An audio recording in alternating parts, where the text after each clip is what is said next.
do you feel? Love for real. How you want me to? How do you feel? Love for real. Got some question I gotta ask ya. Push your hands up on that floor. Okay, let's go. Let's go to the front low, let's go. Baby, you got a better flow. Oh mama, tell me how you feel. It's no quick, like smile, wanna see you cry. I never seen someone like you before in my life. If you with me, that sounds slick, special. Baby, I got nothing. I'll show you my secret, unforgettable. I feel how you feel, baby, my fire. Make me feel happy when you're around. Where were you tonight? I need you around. I feel when you're around. How you want me to? How do you feel? Love for real. How you want me to? How do you feel? Love for real. How you want me to? How do you feel? Love for real. How you want me to? How do you feel? Love for real. It's special, baby girl. When it's in your heart, so green. You can be the world stronger. Yellow. I love anything you did. I'm speeding in love. If you wanna treat me, I got something for you. You can feel. Let's go. I'm fine. You will think you need it. You need to see. You will feel. You know to me. Come on, make promise. I will keep my promise. I can only think about your beautiful smile. I know you cannot friend your feel. It's just too much to say. I know how or why your feel. How you want me to? How do you feel? Love real. How you want me to? How do you feel? Love real. How you want me to? How do you feel? Love real. How you want me to? How do you feel? Love real. I know how or why I feel I saw you strong. You will look me in my eyes and say, you want me to? Till then, I want you to know I'll wait here for you. I'll treat you how you want to be treated all your life. That's it right there. All right, what's going on, family? How are y'all doing tonight? How is everybody doing this lovely Sunday, Super Bowl Sunday evening? And we are live right here on Ustream. Hold on, I'm putting up a post on Instagram right now. Join me live. Let me put the phone lines on too while I got it. How's everybody doing? We're here. Folks are coming on up in the room. I know a lot of people were watching the Super Bowl tonight, and we're right on time, basically. So glad to have everybody tuning in. New England won. I was rooting for Seattle. You dig? Hold on one second. A lot of stuff we're going to talk about tonight, family. Hold on. Right now. Stream.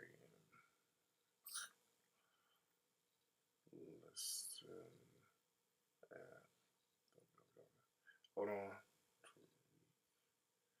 Radio.com.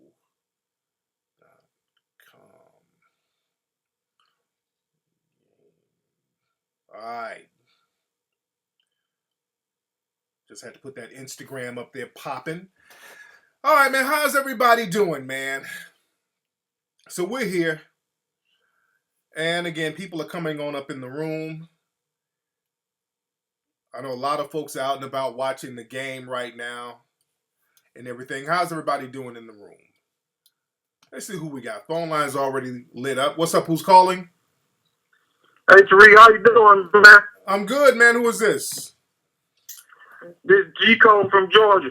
G-Code from Georgia. How you doing, G-Code? All right. What's on your mind, man? I just want to let you know that white supremacy, what you said, it took place in the Super Bowl just then. What happened? Because I didn't watch the whole game, but what happened? They should have ran that ball. They didn't want Marshawn Lynch to be the Super Bowl MVP. Man, I got to get more details of what happened because I caught like the very last. I caught that fight at the 18-second mark. I saw that, but I didn't get to see the whole thing. So I got to get more details and see what's going on with that. But thanks for the call, Pam. Yes, indeed. What else do we have going on here? No damn white. He said no damn white supremacy in the Super Bowl. What's up, Brian Williams? You trolling? He says, I don't do that now. There's white supremacy in the Super Bowl. Okay, all right. When y'all do that, man, y'all just really minimize the significance of how white supremacy goes down. Nigga, I went to Taco Bell and experienced some white supremacy, nigga. They didn't put enough goddamn lettuce in my burrito, man. That's because I'm a black man. All right, nigga. Oh, man. What's up, Carl Jefferson? You emailed me a couple of times. What'd you email me about? What's up? Who's calling? Hey, what's up? It's Jose from Los Angeles. Jose, how you doing, man? I'm doing all right. How about you? I'm good. What's on your mind, Jose? I just want to chime in on this whole aspect of group economics where, for example, I went to a soul food truck in front of the museum yesterday, ordered my shit, and 3 or 4 people after me, all white, ordered their food. And they got their food and drinks way before I did, and he gave me an attitude. Oh, wow. Black people are going to have to really get off that. That's a very bad habit that black people have in the service industry, and that happened to us when we went to Sylvia's in New York. When they're black customers, black people see themselves, and they start half-assing and lollygagging. But whenever they're white customers, black people turn into human resource departments and start giving the best customer service ever.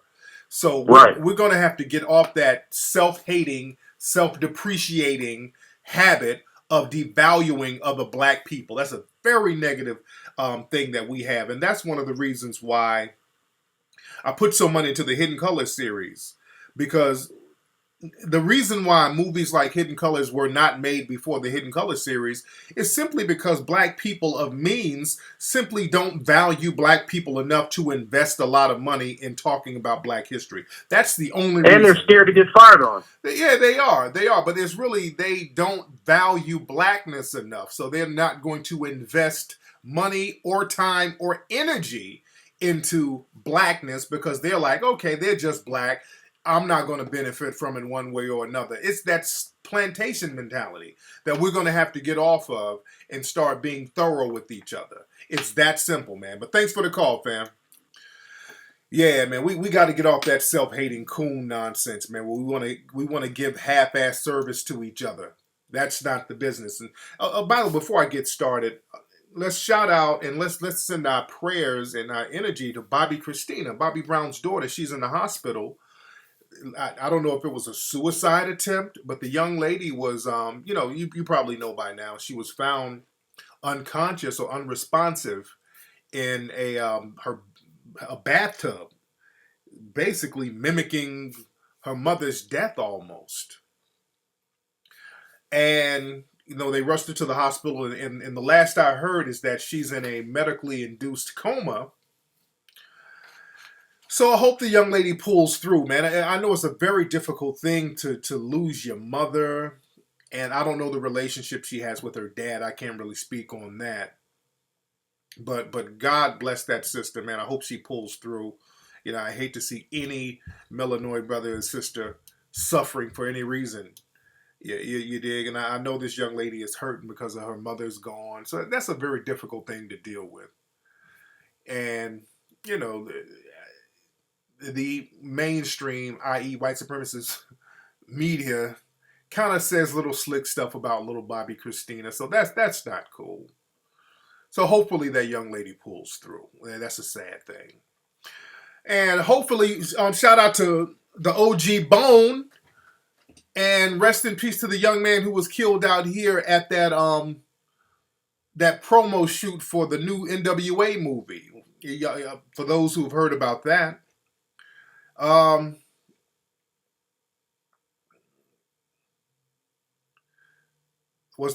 on. Have y'all noticed MSNBC got rid of Goldie Taylor and Michael Dyson? Okay, I don't know. I haven't seen MSNBC in a minute. What's up, HNIC?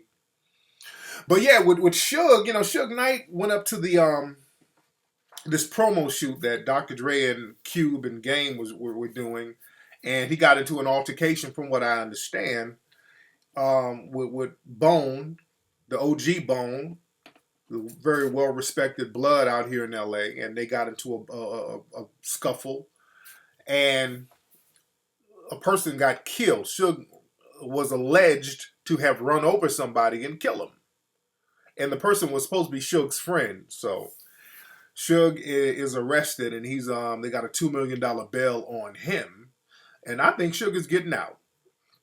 I think Suge might just beat this one again too. I think Suge might just beat this one too. So Suge will be out of jail pretty soon.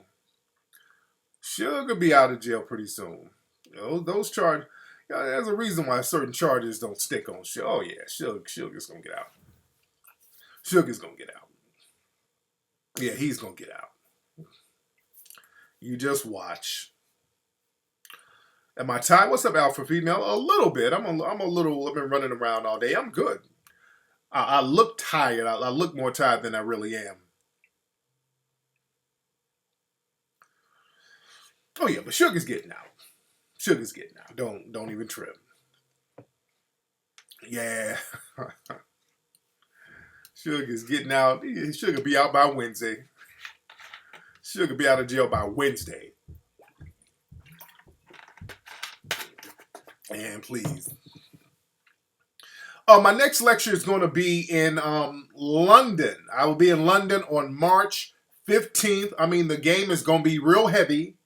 No, I'm not even saying Suge is a snitch. I don't even believe Suge is a snitch. I'm not even saying that. I do not believe that Suge Knight is a snitch. Not at all. Not at all. I don't believe Suge is a snitch. But I bet you Suge's ass getting out though. I'll just say that. Thank you very much. Somebody liked my shirt. Thank you very much.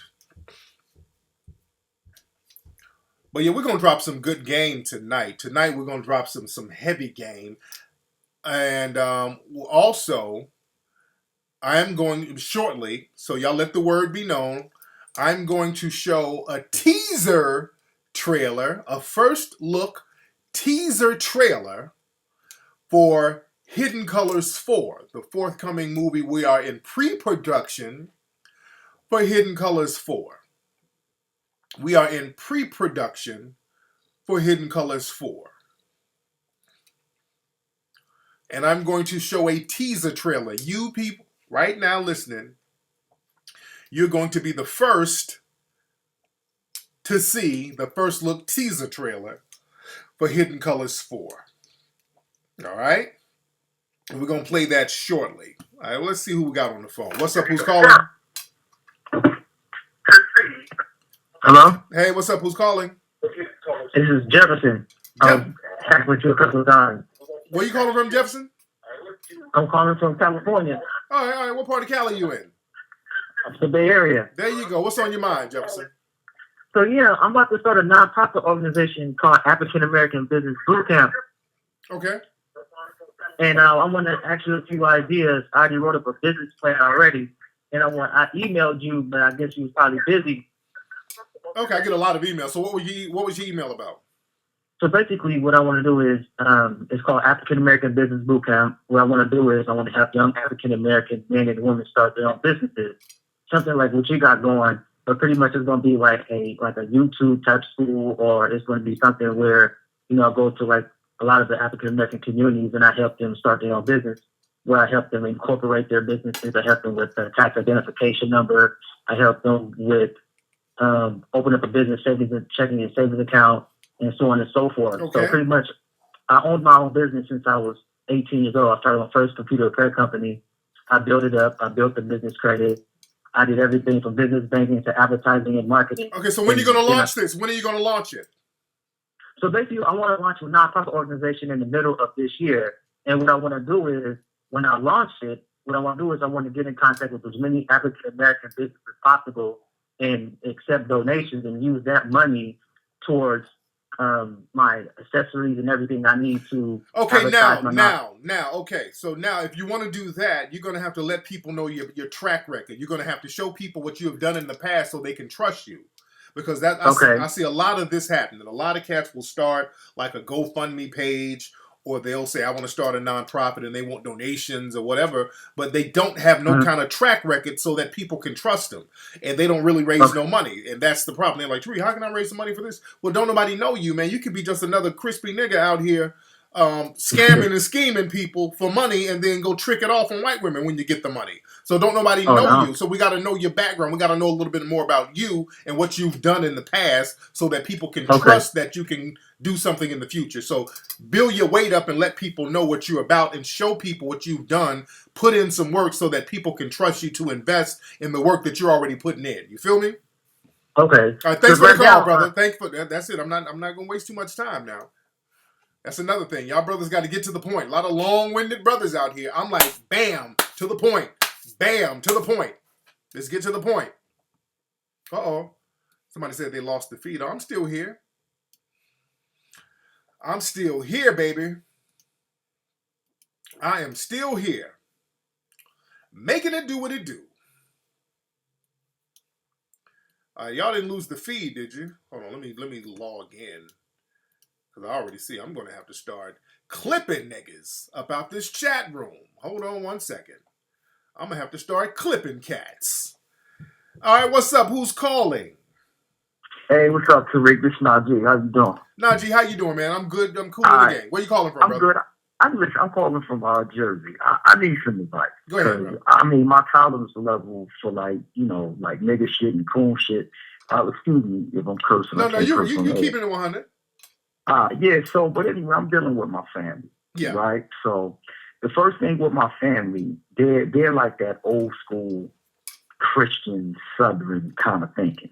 Right. You know what I'm saying? So, it's like anything that I say critical against Barack Obama is kind of like, what are you talking about? Yeah. You understand what I'm saying? Yeah. Like, when it comes to politics, it's just like dumbed down, very ignorant. And my aunt made this statement today that just bothered me. Like, my sister, she's going off to medical school. She's dating a white guy. Whatever floats her boat, I have no problem with it. But Right. she says, oh, wow, they're going to have some pretty babies. And I'm just like, oh, that was some slave shit. And it's like, I've been trying to explain this to my mother for years about her sisters. Yeah. And no disrespect to my great-grandparents, but my great-grandfather was a sharecropper. Yeah. He couldn't read. He moved up to Jersey, moved to North. They lived in the projects, moved up out of projects, got a house. I popped my collar to them. Yes. But they're that old school, if it ain't Jesus, it ain't nothing, and you just can't break nothing down to them. How do you go about talking to them? You don't, my dude. What you do, because some people are just not going to make it, brother. That's something that we have to understand. We are going to have to stop wasting our energy, even on family members, fam. Even on family members, cousins, sisters, people who ain't down with the program of moving forward and being about empowerment. We're just going to have to do our own thing. Now, when you start doing your own thing with other people, those people will start getting on board. But the thing is, they are not going to leave something for nothing in their mind. Because when we talk about black empowerment, nobody wants to really get up and do anything. So they're comfortable enough to get those little crumbs that white supremacy is throwing off the table because that's something. That's better than absolutely nothing coming from black people.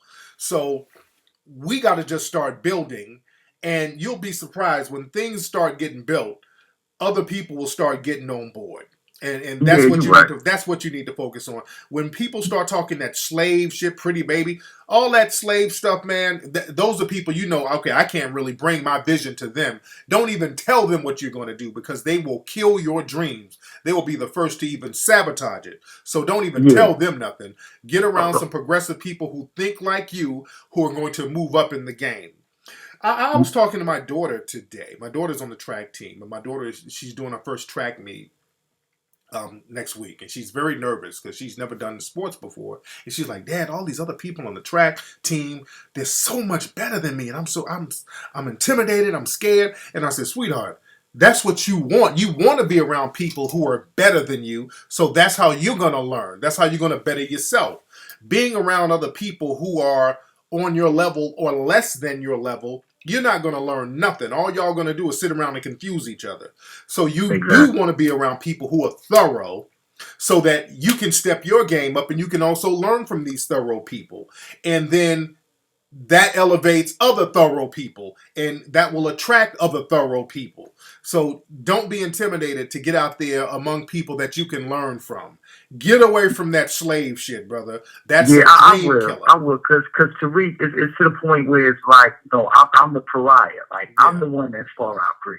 Yeah. You understand what I'm saying? And it's like, so, but, I kick it with my mother, and, my mother, she's getting it. And I got other friends. Matter of fact, one of my friends, he just told me he was on. He's listening. And, we basically, the only thing we talk about is just getting up off of Mr. Charlie's dime, meaning like the 9 to 5. Absolutely. Like, you know what I mean? Absolutely. So, so it's that mind thing. But thanks, man. Because thanks for the call. It really all right, brother. Shit now. All right. Y'all got to learn how to exit these conversations. Brother, cats be wanting to go on and on and on. I don't want to push that button on you. Y'all got to learn how to exit these conversations. Niggas be talking to me like you talking to a motherfucker you'd have met at the club. You don't want to get off the phone with him. All right? Y'all just a few seconds away from this. Get out of here, you damn nigga! Come on, man. Y'all wrap these conversations up. You got to wrap them up. But, man, you got to be around people who are thorough. You got to not be intimidated about being around people who are thorough, man. When I did the Hidden Colors series, I deliberately get people who are as thorough or who I feel are more thorough than me. Because a lot of times when people do projects, they want to be the star. They want to just be the center of attention.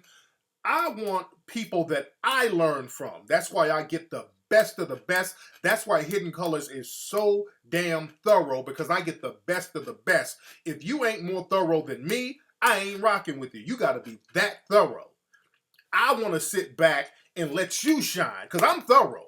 I want you to be more thorough than me if I get you down on my project. That's how you make something hot. The problem is a lot of folks, man, they get on that ego shit. And they want to be the center of attention. They want to be the boss, and they're not really that thorough because they haven't learned anything, and they get a bunch of non-thorough people around them, and then the stuff they do is raggedy.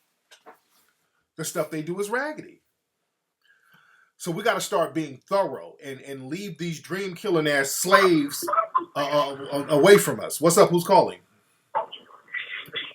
What's up, Tariq? This is Miles from Lima, Ohio, man. There you go, man. How you doing, family? Real good, brother. I just want to congratulate you on Hidden Colors and let you know you're doing a good thing, my man. I was just hitting you up, asking you a question.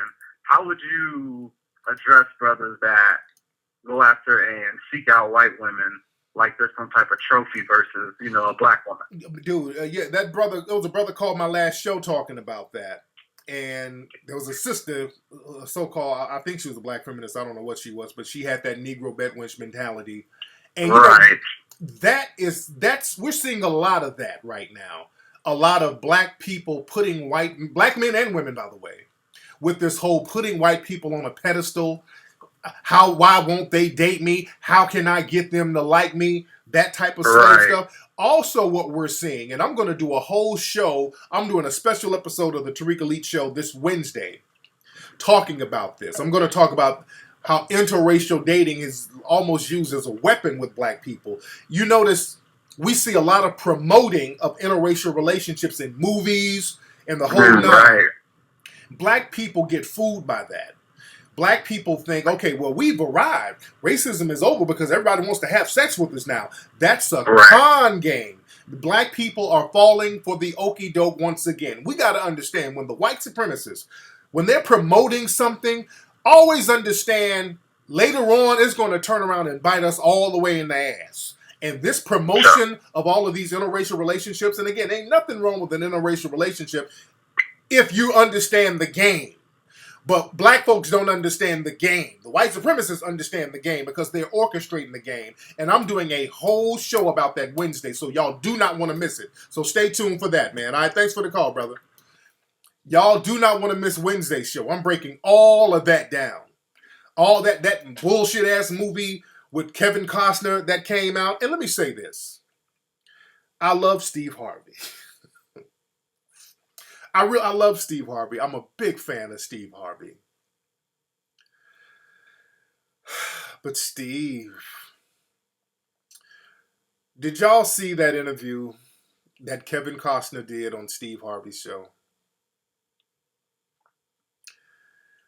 Did you see it? Look, Steve already said some questionable stuff with that whole Paula Deen thing. And, we kind of called that out. And I really do like Steve. Steve is a very funny dude. The Hoodie Awards, I love the Hoodie Awards. I like Steve, and I really do. But Steve, dude, I don't know if they're making my brother say shit. Steve had Kevin Costner on his show. All right? Let me find the link. Can somebody send me the link, please? Let me just do that. Let me just do that. I know he's on mainstream television. Oh man, dude. Sometimes people have to do what they got to do. But basically, he said this.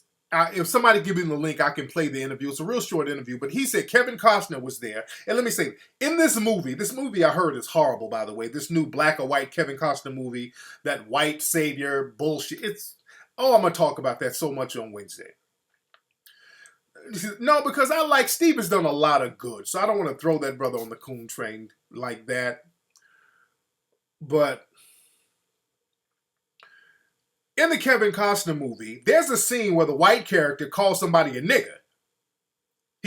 As an insult, he calls somebody a nigger. So Kevin Costner is on Steve Harvey's show. And Steve said, I think that some people can use racist words and not be a racist. I'm like, okay. And Kevin Costner, yeah, I'm glad to see that, Steve. Okay, let me, hold on. And I like Steve, man, I really do, man, but I can't co-sign that, brother. I want to see Book of Negroes. I haven't seen it, but I do want to see it. Put the link up again, family. Put the link up. And let me download it real quickly. Put the link up and I will download it real quickly. Okay. Let me download it real quickly, then I'm gonna play it real quick. It's a real quick clip. And I don't know, they're making our brothers say that, man. Dude. Hold on. Let me download it. Yeah. Oh man. I know Steve don't mean that. I hope he don't mean that. Again, I know how it is, man. You're on television. You gotta say certain things. Personally, I couldn't do it. That's just me. Hey, that's just me though. All right, let me play this clip. Go to the source page. Okay, hold on one second, family. Damn it, hold on. I'm about to play it real quickly. Hold on, family. Hold on. Show downloaded file. All right. I'm about to play it real quick. All right, this is the clip right here. Hold on. So this is Kevin Costner promoting that bullshit-ass propaganda movie on the Steve Harvey show, and Steve was kind of copping pleas. But dude, where's the shit? Here it is. All right, check it out. Okay, here's something that I pulled out the movie, and I can speak on this subject because I've been black 58 years. Here's the deal. What I've learned in my life is you can make a racial comment and not be a racist? See, it just depends on who you're talking to and what it's about. Because you got a problem with one person, that don't mean you don't like the whole group. You know, like I remember there was a senior, I hope I'm not giving away too much, he asked you in the courtroom, do you have a problem with black people? Your character said, not all of them. That's a real ass moment. I wanted that line to be in there. Yeah, people could throw stones at me, but because you just said that, Steve, that's really big for me. Because not everybody in the world has to get it, but you did, and I love that you pointed that out. Because not all of them. Let's wake up. Come on. You know? Who does? Yeah. You got to be kidding me.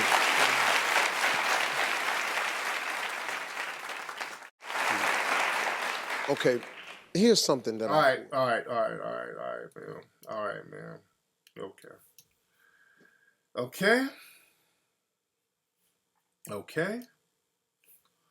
I'm like, how does that work? What is going on with my shit here? Hold on, family. Hold on. Let me see what's going on with my shit here. Hold on one second. But yeah, dude, what the fuck is going on with this? Hold on, family. What's going on with my shit here? All right, there we go. But yeah, this whole thing where a person can make a racist comment, but they're not a racist. How does that work? If you make a racist comment, and you're in a dominant society, in a position to systematically oppress or disenfranchise somebody, that is pretty much the definition of what racism is. If you are in the dominant society, they couldn't even explain that right. And I love Steve, man. I really do. I got a lot of respect for Steve, but they couldn't even explain that. That didn't even make no sense. You can be a racist. You can make racist comments and not be a racist. How? By making racist comments, that's proving that you're a racist. Okay. Okay. I'm just trying to understand the logic. Not only that, you're a white supremacist. Because now you're using terms to put people in an inferior position. So that by definition makes you a white supremacist. You're a black or you're a white person calling somebody a nigger. You're a white supremacist. You're a proven white supremacist.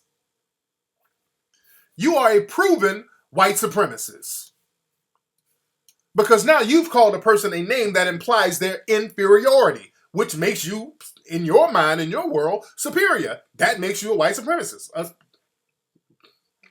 Okay? Man. And I like Steve Harvey, man. I really do. But, all right, Steve. I guess Steve got to, he got to keep his show on the air, man. I guess Steve has to keep his show on the air. I saw that clip, the clip of the cop. There was some black, and then, this is heavy, man. The shit is getting real out here. There's some black children, some black teens were having a snowball fight, and the cops came. White cop came and pulled a gun on them. White cop came and pulled a gun on some black teens having a damn snowball fight. If black folks, if y'all don't start getting serious, man, if y'all don't start getting serious, man, shout out to Marshawn Lynch, man. Shout out to Marshawn Lynch. During the press and everything, Marshawn Lynch, the beast mode kept it 100.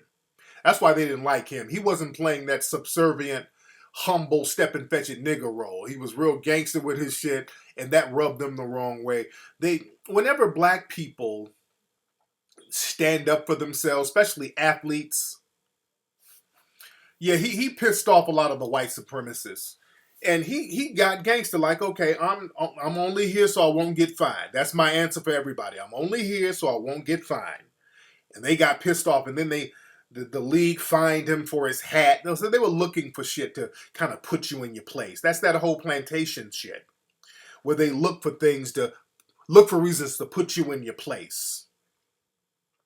And then he did another press junket, and he was like, well, you know why I'm here.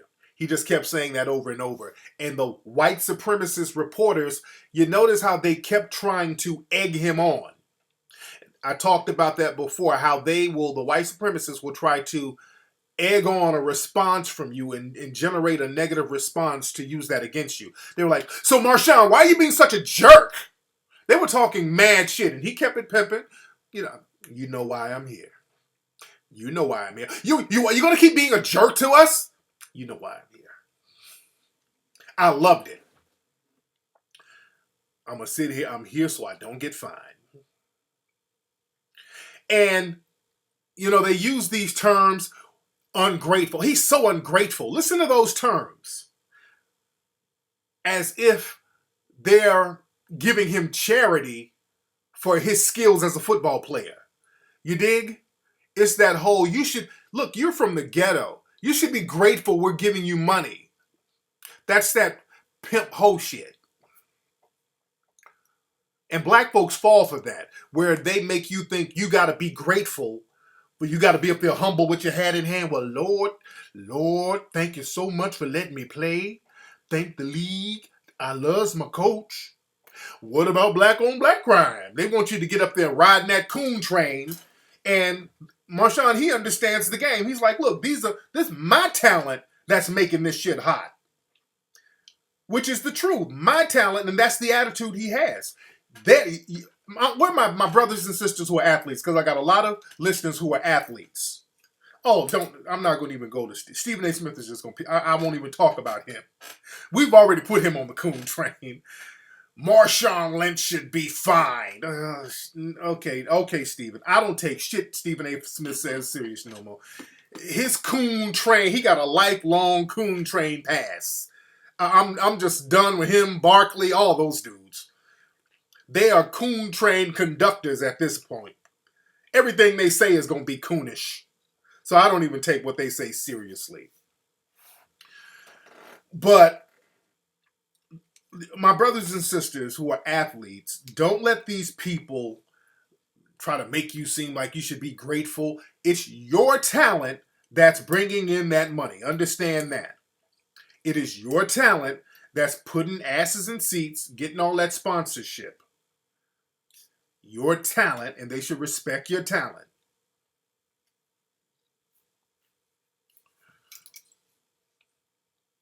Let's see who's on the phone. What's up? Who's calling? Hey, Tariq. What's up? Who's this? This is Black Conservative again. I got a quick question for you. Okay. What's going on, man?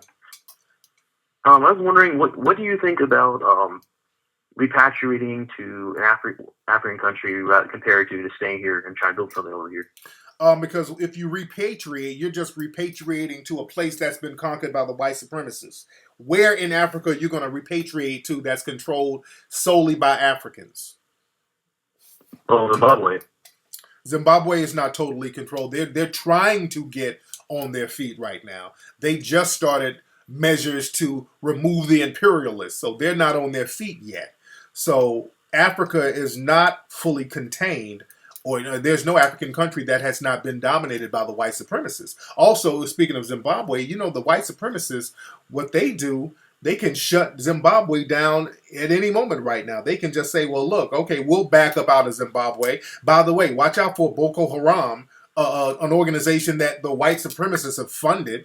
So there's books like Confessions of an Economic Hitman that breaks all of that down, how the white supremacists use imperialism and economic strangleholds to keep a lot of these African countries, and not just African, but countries all over the world, subjugated under the rule of white supremacy. So there is no place to so-called go to get away from white supremacy. So I've literally been everywhere. There's not one place you can name on this planet that I have not been to or been a 2-hour flight away from. Every single place is dominated by systematic white supremacy. So we are in a position right here. We should stay right where we are and deal with systematic white supremacy right here. Do you agree with that? I understand. Yes, I understand what you're saying. There you go. Cool. All right. But you're a black. You really sound white, dude. Now, how long have you been a black conservative, bro? I'd say about a year and a half, maybe. Yeah. Now, what made you become a black conservative, and exactly what are you trying to conserve as a black person? I'd like to conserve the family structure. I'd like to conserve whatever is left of the community, and I don't think that any liberal parties have done anything. Let me put it like this: I'm not a Republican. I don't vote for the Republican Party. It's full of white supremacists and racists. Right. I just believe that when I look at things like the abortion stats and the way that none of these liberal parties have done anything at all to benefit people in Detroit or in Chicago. Okay, or just say black. Wait. Don't use code words, brother. Just say, because you sound like a Fox News pundit. Don't use code words. Just say black people. Just say black people, bro. All right, man. I just didn't want to lump everyone together because you're using white supremacist code words. Detroit and Chicago, those are white supremacist code words for black people. On the Tariq Elite Show, we like to just talk honest and just say what you mean and mean what you say. Those are code words for black people. All right. So so family values for black people. That's what you want, right? Yes. What about family values for white people? The white divorce rate is 50%, and there's not too many family values. This whole myth of family values lacking in the black community, but these values that are supposed to be in abundance in the white community, that's completely not true. Where's all these family values you're talking about in the dominant white society? I didn't say they were there. I just said that I think that would make more sense to go in that direction, since it would but you were specifying the lack thereof in Chicago and Detroit, meaning black people, as if there's a plethora of family values in the dominant white society. See, the thing is, that's not what I meant. That's not what I meant at all. I wasn't talking about family values when I said Detroit. I was meaning like economics, how they've been putting money towards building small businesses. They've been putting any money to changing the situation. Now, sir, let's go back to the original question. What are you trying to conserve as a black person? Just whatever is left of the black community. Such as what? Well, any black-owned businesses that are left. Those have been gone since the 1960s. So how you gonna conserve something that's been gone for damn near 50 years? I really don't know how to answer that question. I'm just saying that I believe that where we are right now, that the best thing to do is see what is left from there and see what we have right now, and to move forward from there. By doing that, by establishing a family structure, by establishing an economic structure, and we can go forward. That's what I hear you, damn nigga. All right. Anyway, let's see what else we got. Okay. That's just too easy. I'm not trying to beat up on nobody. That's all. Whenever a black person starts talking about they're black conservative, what are you trying to conserve? That's all you got to ask them. What the hell are you trying to conserve? Conserve what? That's all you got to ask them. I usually always destroy them. Just keep it real simple with them. Don't let them run around and all this. Well, the family struck in Chicago and Detroit. No. We're not going to use all those code words. You don't use all those Fox News code words. Just say what you mean what you say. Let's stop. That's why, man, the Hidden Colors series must go on so you can understand the code words and how to deal with people like this. We packed in here tonight. We're gonna do the Hidden Colors 4 teaser trailer pretty soon. So y'all stay tuned. We're gonna do it in a minute. We're gonna do the Hidden Colors trailer. We'll do that. Let's say we'll do that at 8:00. It's almost 8:00 on the West Coast now, so we'll do it in the next 4 minutes. So let me start tweeting everybody that we're going to play the Hidden Colors. What the hell is that? Where is it? Okay, there we go. All right. Let me tweet and let everybody know we're going to do that in a second. Hold on 1 second. 1 second. Let me let everybody know on Facebook and Twitter. Hold on 1 second, family. But let me talk on the phone while I do this. What's up? Who's calling? What up, Tariq? It's Hakeem from Philadelphia. Hey, man. What's your name again? Hakeem. Hakeem, how you doing, Hakeem? What's on your mind, brother? To make a comment about the interracial dating. Brother, where in the fuck did you get a Nokia flip phone, brother? Because your phone is raggedy as shit, man. You got a phone off eBay for $2? What kind of phone is that, brother? I got an iPhone phone. Nigga, it's 2015, nigga. Your phone sounds like a Motorola brick phone from New Jack City, brother. God damn. Hello? That shit dropped service. I'm not shocked. How niggas' phones be that damn raggedy in 2015, man? That must have been a snitch phone. What's up? Who's calling? How you doing, Tariq? This is Sean calling from Jacksonville. Hey, Sean, how you doing, fam?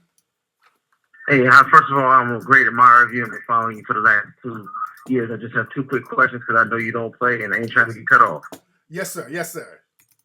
Okay, the first one is, have you thought about going into the horrors of racism and doing slavery in Hidden Colors 4? When I say that, a lot of people don't know what they actually used to do to us. I mean, like the contraptions they used to put on us, sicking the dogs out, eating the babies out of, the sisters' bellies, and how they used to sodomize the men. Have you ever thought about just really exploring that and showing the people, because they forget that what white people have done to us? Yeah. In Hidden Colors 4, there's a lot of stuff we're going to talk about, man, because a lot of us, and a lot of times I don't want to get too graphic, because in Hidden Colors 3, we're talking about the sister who was pregnant and they cut her stomach open. And this wasn't even slavery. This was in like the 1930s. They cut this woman's stomach open and start stumping the head of the baby. These motherfuckers were real sadistic, man. And sometimes a lot of stuff we got to pull back because we don't want to make it too shocking to just kind of mess people up psychologically. But there's a lot of stuff, man. So we ease people into the information. So we kind of give it dose by dose. But we are going to touch on a lot of that stuff. Thanks for the call, brother. All right. Yeah, we're going to talk about a lot of stuff, man, on Hidden Colors 4. And, it's so important now for Hidden Colors 4 because did y'all hear the story about the teachers in D.C.? There was a school where these black teachers, it was at Howard, at Howard Elementary School. One of those schools, it was a school that's on the campus of Howard University, but I think it's like a high school or elementary school or middle school. One of those, it's a school for younger children. And the teachers there are teaching black history, and the white supremacists sent in their Negro bedwench to fire a whole bunch of teachers. It was a middle school. Yeah, the teachers got fired because they were teaching black history. Who we got in here trolling? All right. What time is it? Here we go. All right, we about to show it. Is it 8? Okay, it's 8 o'clock now. All right, here we go. Yeah, I'm going to talk about that in a minute. But yeah, they sent their bedwench to go fire a whole bunch of teachers for teaching black history. That was cold, man. Howard Middle School. Yeah, and they were firing them like in class. We were going in there in the classrooms, giving them pink slips, just making a big spectacle out of it. Oh, we're going to talk about that, Beachbody. All right, so here we go, y'all. Here we go. This is it. Here we go, y'all. We're about to show the first look trailer. This is the teaser trailer for the upcoming movie that we are in pre-production in. We are doing pre-production now. So a lot of people, when I announced that we're going to show the trailer Hidden Colors 4, everybody went crazy and started sending me emails thinking that it was about to come out. No, it's not about to come out yet. We're working on the film now. It's going to be a minute before it comes out. I'm just giving y'all the heads up, and we got a Kickstarter page for it. The Kickstarter is up. But here we go. Ladies and gentlemen, right here on Ustream, you are the first people right now on the planet to see the first look teaser trailer, a tease, of Hidden Colors 4. Here we go.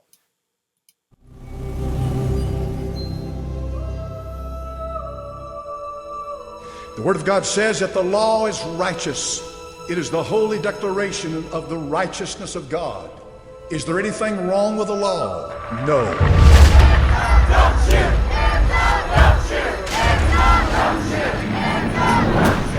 The law remains righteous.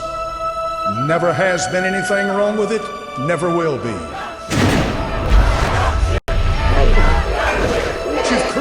this religious world. Oh, I know you call yourself a Christian. I understand that. But you've learned down through the years to overlook so many things. You don't let them bother you anymore. Very heavily militarized police that are using tear gas and rubber bullets. What deed have you committed that eats at your soul? What secret do you harbor in your heart? When was the last time the Holy Ghost spoke to you?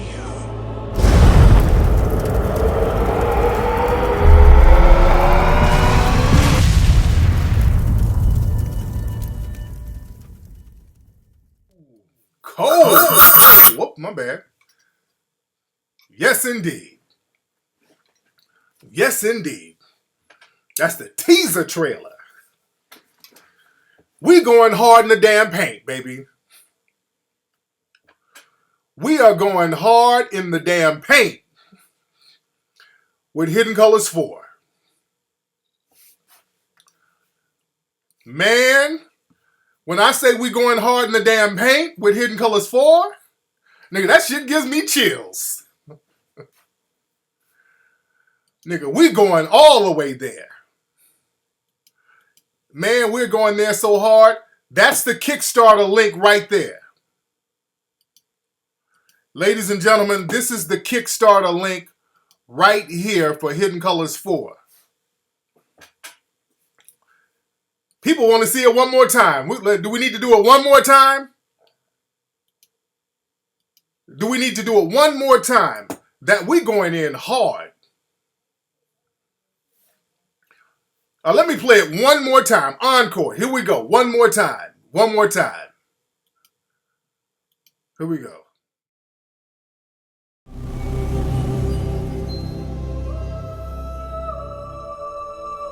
The Word of God says that the law is righteous. It is the holy declaration of the righteousness of God. Is there anything wrong with the law? No.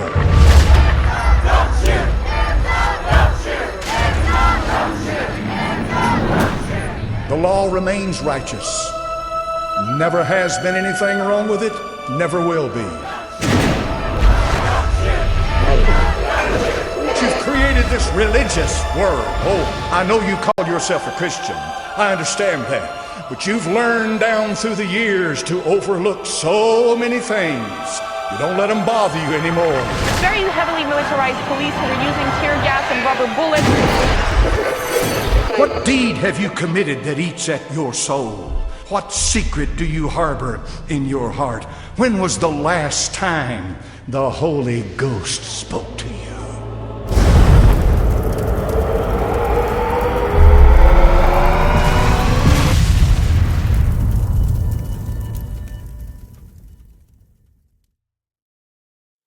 Yes, indeed. That is it. Nigga, man, it's about to get real. It's about to get real with this one, dude. Man, we about to get real. He said, do I think white supremacy will come for me? Dude, they're already coming for us. They're coming for us anyway. They're coming for us anyway. And that's the thing. With this one, we going so hard, black folks get kind of nervous. That's how hard we going. We going real hard with this one. So, and that's for the first few Hidden Colors. I've been kind of not wanting to go too hard because you'll start scaring black folks. You see black folks in here already scared. Oh, they're gonna come for you. Y'all already getting scared. Y'all already getting scared. See, that's the thing. We got to stop being, all that scared shit ain't working, man. We got to just go in. We got to, my man said it just now, Texas lady, go hard or go home. We got to go in. They going in on us. Damn all this old corny soft shoe shit. They're going in on us right now. Black Ed, don't get scared now. Don't get scared. But we got to go in. So we going all the way in. We talking heavy stuff in this one, man. We're breaking the religion down. And that's already a taboo subject, even with black folks. Like my man who called up, when you start talking about religion and dismantling stuff and then bringing religion into it and breaking it down for real, black folks get nervous. But hey man, no time for nervousness, man. We got to start being very real.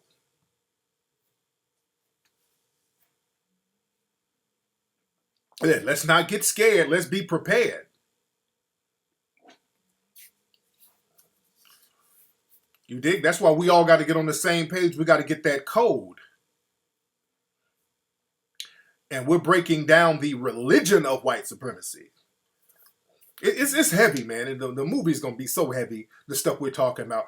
We talking about how they use health as a weapon against us. Man, we're going to break down Ebola, the Boko Harams. Not only that, we're going to touch on a real taboo subject. We're going to talk about, like next week on this show, my show this week, I'm talking about interracial dating and that. But we're going to really break that down in Hidden Colors 4 too, about how interracial dating and promotion and all that is used by the white supremacists against us. Man, we breaking that down. We're breaking it all the way down. This thing is about to get real. Now, I'm going to let y'all know who's involved. I'll let y'all know who's involved. I'll give one name. I give one name already. No, I'll wait. But we got some thorough people from the conscious community. What's that?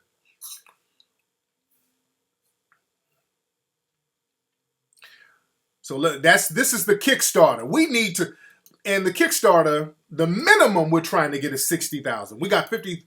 The minimum was 50,000. We got like 70-something thousand. We need to get $500,000 for this one. We should easily be able to raise that with this. No, definitely, we're gonna definitely have Umar and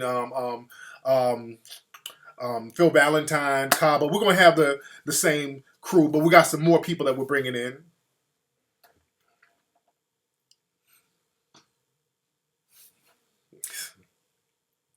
Yeah, man, we got to stop all that scared shit, though. Let's stop all that scared. Let's stop all that being scared stuff. Let's cut that out. Let's cut all that stuff out about being scared.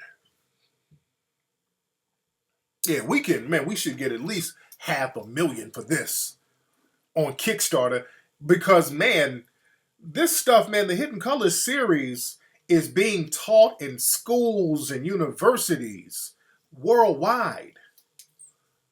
It's being taught worldwide. And also, I got a YouTube. It's on YouTube, too, just in case if anybody wants to share it on YouTube. Hold on one second. Let me go to my YouTube page. Just in case anybody would like to share it on YouTube. But, man, we got some thorough people that's down to be in it. It's going to be a monster, man. And we going all the way there, man. This one is going, it might hurt some feelings. This one might hurt some feelings, which I'm not trying to hurt anybody's feelings, but we got to it's time to get very real this time.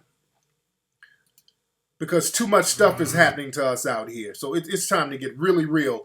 I got it on YouTube on my Elite Weight channel. This is the YouTube link right here for those who want to share it on YouTube. My people, I know a lot of cats who work at World Star, they're on here. Y'all put it up on World Star. In the middle of all the ratchetness, cats need this. And let me say, look, I already know the white supremacists are going to they're really going to come out in droves hating. Because the American Renaissance page, whenever we put out Hidden Colors, they're the first ones. This is a major white supremacist organization. They talk real greasy about the films. They're going to lose their mind off this one. And watch out, because y'all, what you're going to see now, family, I'm already letting y'all know, you're going to start seeing a bunch of the white supremacists have a bunch of their trolls all on the internet talking greasy about Hidden Colors. You're probably going to see a lot of negative articles pop up about me now. Excuse me. You might see a bunch of negative articles pop up about me or pop up about people from the Hidden Colors series. So don't trip on that either. Oh yeah, so they'll get these minions of white supremacists disguising themselves as black feminists, trying to hate on it. So you're going to start seeing that pretty soon. So don't even trip on that. We got to stay focused. We got to stay focused.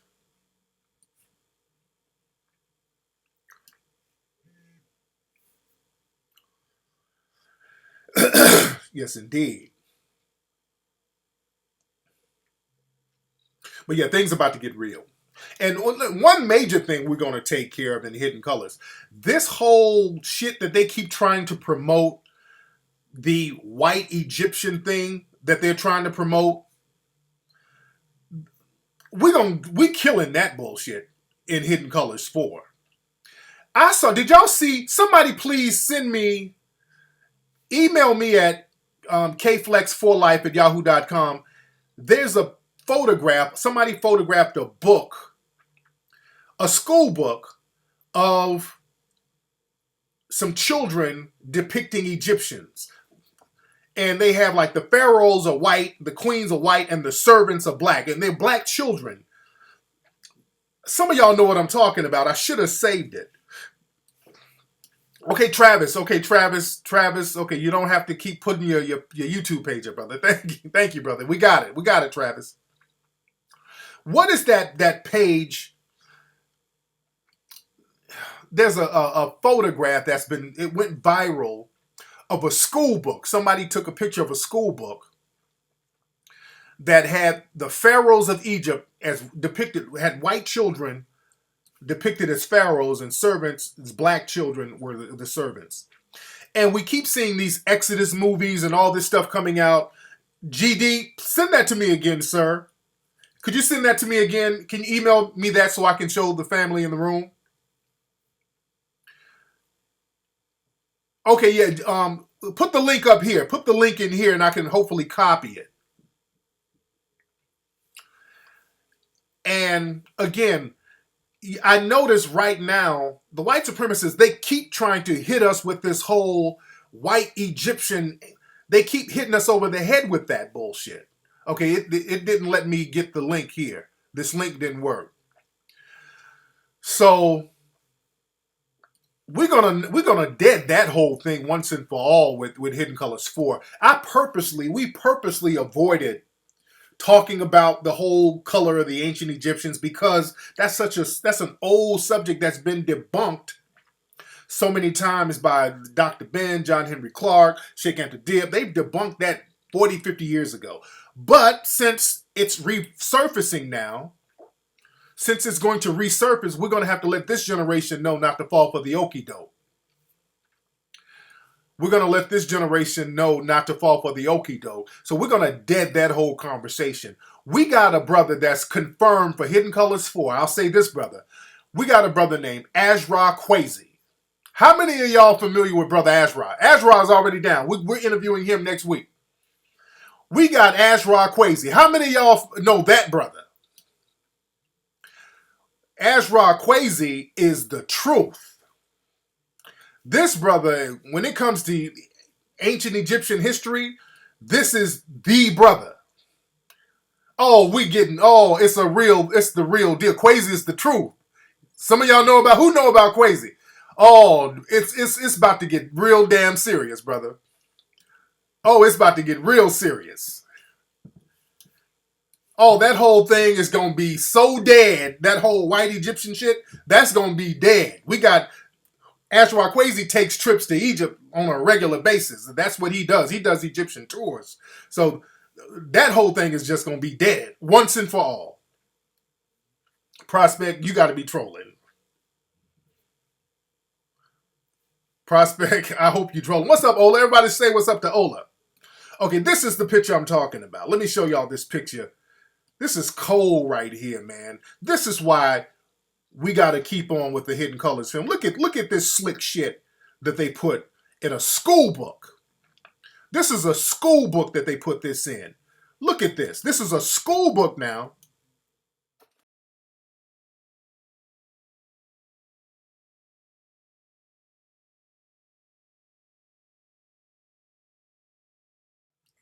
Okay, for those who don't know what they're looking at, the book says from Pharaoh to laborer.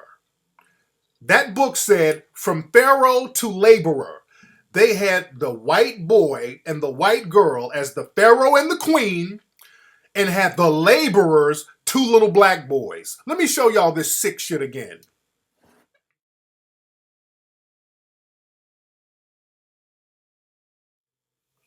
You see that? You see how they have an Anglo white child as a pharaoh. When logic and history and common sense let us know that there were no Anglo inhabitants of Egypt then nor now. When you see stuff like that in school books, these people are waging psychological warfare, man. These people are waging psychological warfare. So at this point, we got children. They're attacking our children not only physically, psychologically. They know whoever put that book out knew exactly what the hell they were doing. That's never a mistake. They will revise history like it's nothing. So we got to counter that. And the thing is, a lot of times when we do something fly, sometimes we'll kind of rest on our laurels a little bit, and we can't rest. Like, I was going to wait to do the Hidden Colors 4 series, but the way they're coming at us, because I wanted to wait to do it, because usually I like to wait until things subside, then do it. But the white supremacists, they've been in constant attack mode since the last Hidden Colors came out. It's just been in constant attack mode, so they have not subsided. It's just a constant thing. So I'm like, well, we need to get busy. We got a bad habit of stopping our momentum when we need to keep going dealing with systematic white supremacy, because they're not stopping. They're not stopping at all. Oh, man. Oh, Brother Azra is the truth, man. That brother's the truth. So we got to keep it going, man. Who is Harris? Because the white supremacists are already in here trolling. But like I said, man, they're attacking us, man. That story about the school in Washington, D.C., where they're firing teachers for teaching black history. That ain't nothing but warfare, man. So we got to circle our wagons, brothers and sisters. We really got to circle our wagons. Let me get some calls. A lot of folks are calling. What's up? Who's calling? Hey, what's up, Tariq? This is Lex from the Bronx. Hey, how you doing, man? What's on your mind, family? Hey, what's up, brother? Yeah, I just got like 2 questions though. I know real quick though, right, bro? Go ahead, man. Yeah, I got like a roommate who's like living with me and everything, right? They're who? And, you mumbled when you said, brother, will you stop it for 1 minute? You mumbled. You said your roommate is a what? No. I said I got a roommate who's living with me and whatnot. Okay. Yeah, what's it do? It's one of my friends, we grew up together and everything, Okay. And he ain't got no job or nothing like that. You know what I'm saying? Okay. So yeah, my thing is like his whole mental like in females and everything like that, and I'm over here, trying to tell him like, yo, dude, like you can't be like talking to females and doing this and that, and you ain't even got your polarity straight, like you know what I'm saying, like you talking about the honeys and all that, but you ain't got your money or your funds up or nothing like that. Like exactly. My thing is like, how should I throw him out like that, or how should I do it? Because that is my friend. Is this nigga paying rent? Yeah, that's another thing. Dude. Not really, though. Dude, man, that nigga has to go, man. This nigga has to go. If he ain't paying no rent, he's sitting there talking, let's get the honeys. That dude has to go. You got to let him know, man, look, I got shit to do. I got grown man business to handle. Brother, you got to get up off your ass. You got to give him tough love. And that don't need to be your friend anyway, because he's on some bum nigga shit. And you better watch out for a nigga like that, because he might be trying to do some moist shit to keep from paying rent. You come home and that nigga in your bed like this. Hold on.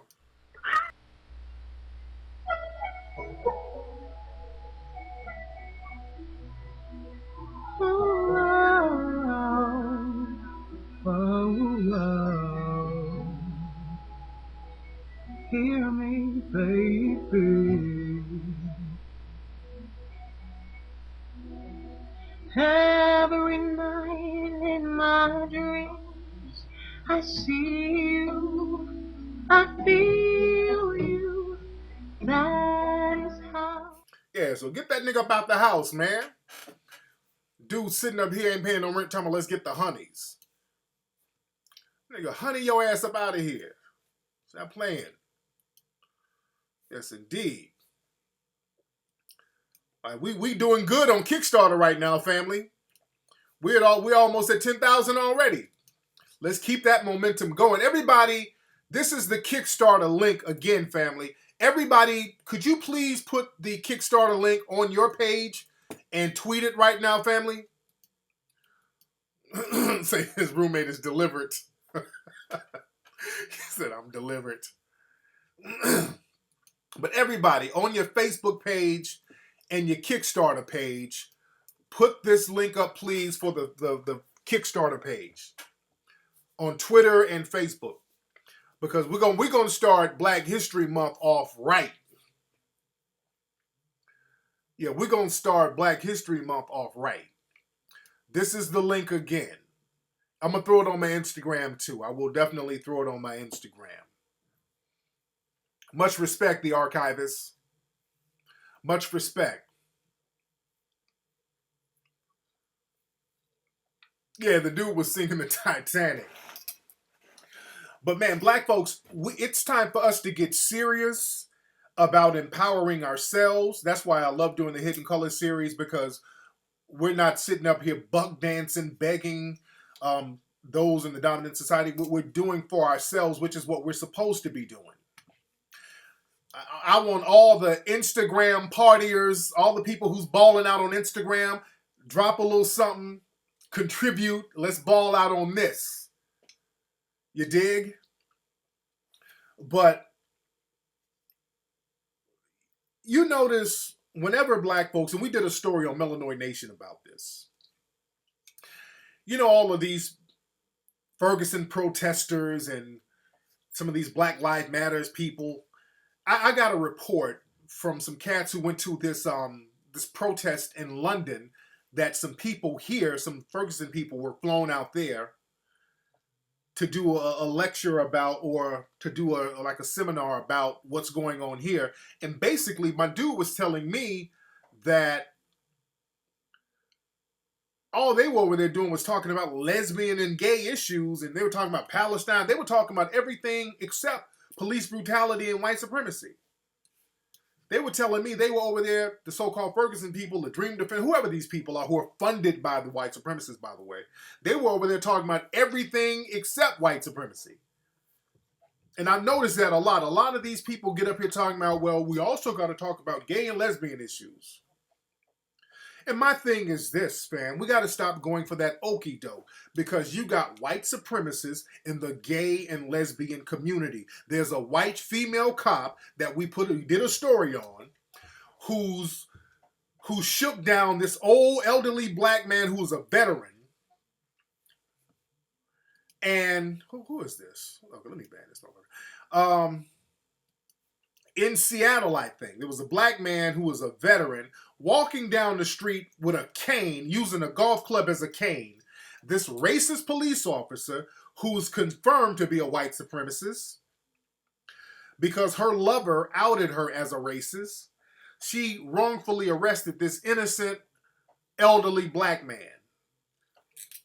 And this just goes to show some of these gay and lesbian people within the dominant society have the same racist views as other white supremacists. So you're not going to get any kind of sanctuary sitting up here talking about, I'm down with the gay and lesbian, we need to look at that and we need to focus on that too. Because they ain't thinking about you. Black people think that there's some kind of sanctuary with something else. Yeah, she sat up here and lied on that dude, talking about he swung at her and he clearly didn't do it. And that's the thing, man. These white supremacists, they will target the elderly, they'll target the young, they target the women. So we ain't got no sanctuary, man. These people, they ain't rolling with us like that. we think that gay, lesbian issues, that's going to trump white supremacy. That does not trump white supremacy. And a lot of people think that interracial dating will trump white supremacy. And you are sadly mistaken about that too. I'm going to go into that on Wednesday's show. Y'all got to understand it's warfare out here, man. We got to have our tools and our game together, man. We got to have our tools and our game together. We got to look out for self. I don't even say F the gays. No. You can be whatever you want to be. But black folks are going to have to stop being confused about letting people divert their attention. Black people are so used to people diverting their attention, you'll let anybody run up and run a con game on you when it benefits them. Gay and lesbian community don't give a shit about black folks or black issues. That's why they don't say nothing in large numbers about black issues. They'll do some little symbolic bullshit like write a letter of support. Little silly shit like that don't mean nothing. Well, this organization, we wrote a letter of support to Trayvon Martin's mom. Please, if you do something they don't like Tracy Morgan or whatever made those gay jokes, they went after him with a vengeance. It wasn't no letter of support. They went after that brother. Isaiah Washington, they went after that brother heavy. They pulled out all the punches and went after these brothers. So they know how to go after folks. Don't let these people play dumb with you. That's another thing. We got to stop letting these white supremacists play dumb. I made a mistake calling mixed people black. No, I did not make a mistake calling them that because mixed people are black. The thing is, a lot of mixed people, you don't know where their allegiance lies, but you don't know where a lot of full-blooded black people allegiance lies. Some of the biggest coons are dark-skinned folks. Let's be real. So let's not get on that colorism thing. Don't get stuck on that. That's another trick. We get stuck on that colorism thing, and there's some jet black people out there that will sell you the hell out.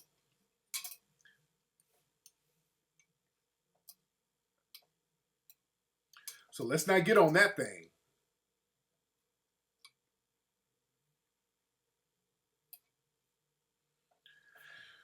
But yes, indeed. Oh, we heavy. We have 13,000 already. Let's keep that momentum going, family. We're doing good. We're doing great already. With Kickstarter, we are good. We at 13,000. It's been 29 minutes. We raised 13,000 in 29 minutes. That's real talk right there. That's how we supposed to do it, family. We should be like Veronica Mars. You know, like when they did that Veronica Mars campaign, I think they made like a couple $1 million in a couple of days.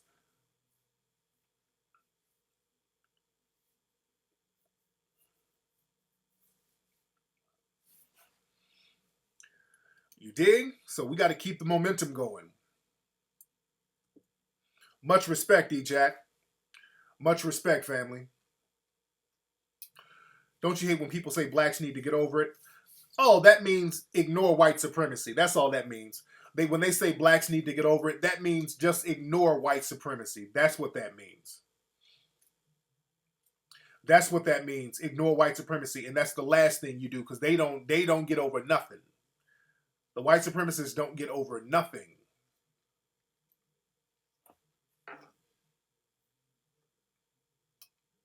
Let's see who we got on the phone. A lot of folks are calling. What's up? Who's calling? It's Erica from Oakland. Erica just from wanted Oakland. more information on, I believe you said you were doing a loan or a grant for a small business. Now you're doing what now? Say that again, sweetie. You mentioned on last Sunday's call that you were going to do a loan or a grant to a small business. Yes, we're still going to do that. Do you have a business that you're trying to get off the ground? Yes, I'm working on my business plan now. Okay. Just can you give us an idea what it's about? What your business is? Yeah, I am wanting to do a in-store demonstration business. Okay. So basically I would be hiring independent contractors to go to like Whole Foods and like Trader Joe's to do in-store demos. And I've pretty much been in the field for like 9 years now. So I'm ready to go ahead and move forward with my business. Oh, cool. Well, definitely get your business plan together and present it. And if it's popping, we'll get you off the ground. We'll help you out with that. But we'll need to see the plan. But definitely submit that. Thank you so much. That sounds like something fly. See, sisters be having it together, man. Sisters have it together. Because I didn't have a couple of brothers hit me up. Brothers, you gotta get your business game together. Hey, man, this is what I got, Tariq. What I got, man, I want to put together, man, a dog collar that will whistle and let other dogs know that they can come play with your dog. Okay. Niggas be having these funky finger production ideas. You know what, Tariq? I got an idea. See, I noticed that ain't no Popeye's chicken in Alaska, right? So what I can do... You might have remembered me calling last week, brother. What I can do, brother, is get some of that money. I can invest in chickens, right? But when I think about that, chickens can't really survive in the cold, so I'm going to have to use those penguins. So I'm going to need all types of flour. I'm going to need some Lowry seasoning salt to base and flour and season them penguins. And then we're going to fry them penguins up and we're going to sell them. So I'm going to need about $3,000-$4,000.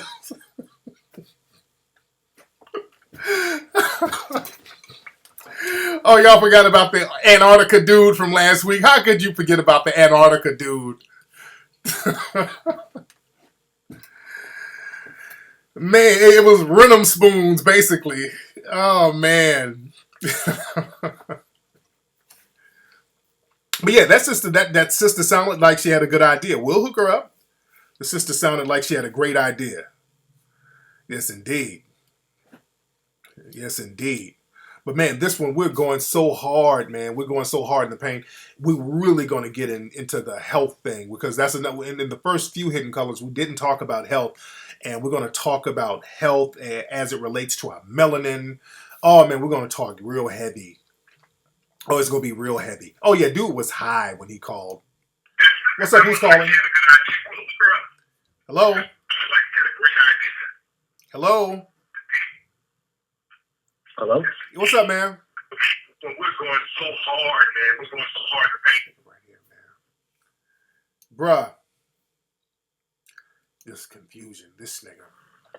What's up? Who's calling? Peace, Flex. What's good? It's DJ Full Moon. DJ Full Moon. How you doing, fam? It was good. It's cool, brother. I didn't know you produced too, bro. Yes, indeed. Yes, indeed. Yeah. Let me find out you produced that Just My Baby Daddy. No. That's my man Snow and those guys, man. Well, what's on your mind, DJ? What's on your mind, bro? Yeah, I'm digging the shirt, man. I was just saying, is that shirt available on the Melanoid site or your site, The Wolf? No. You can. This is Game of Thrones shirt. You can get this at.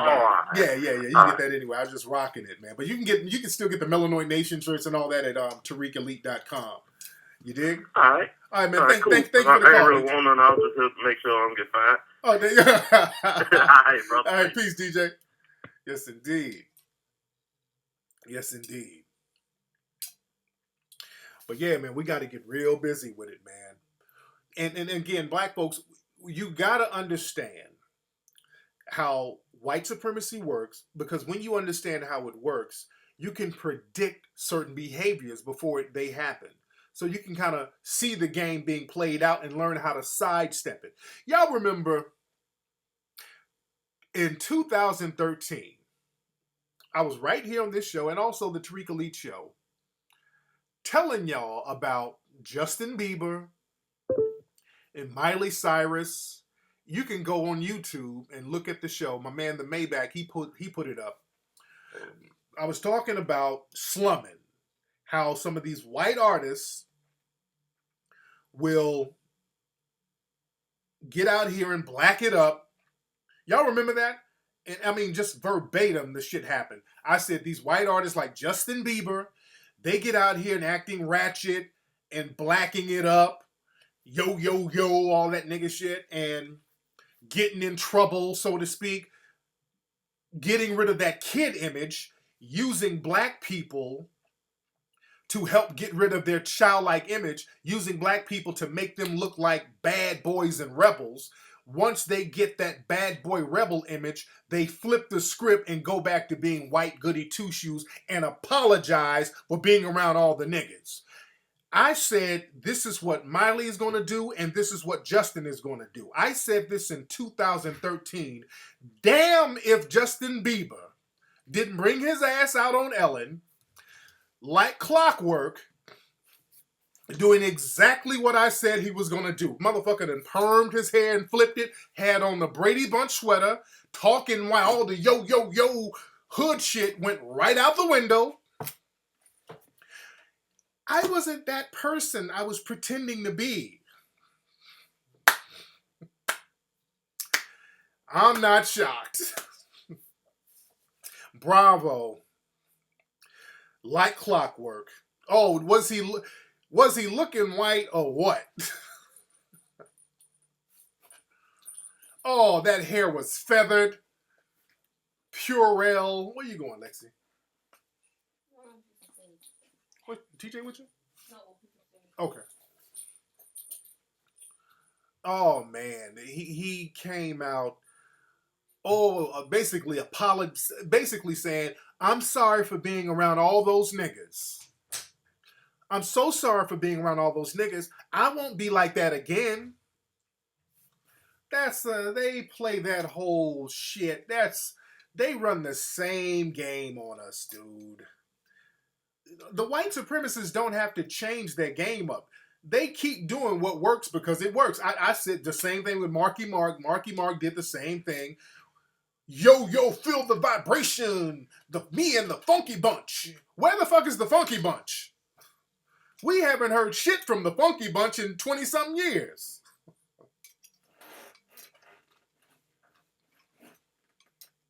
Oh, man, they're so predictable. And we gotta stop letting people use us for slumming. Black people, please stop letting the white supremacists use you for slumming. We gotta stop letting people come around us when they want to get into ratchet shit. Here they come around us and we accept them. We all grinning with them. Stop that. When I'm out and about, do you know, sometimes you go to clubs, like I go to Vegas or whatever, and there's white people walk up to us. Hey, what's going on, bro? Got some weed? Got some blow, bro? And don't get the fuck away from me. Don't come slumming around. Now, I get real offended when people do that. They come grinning around the black people because it's just by default. We know where all the drugs and the weed, we all know where that is. That's the Iggy, all that Iggy Azalea. I'm not all that.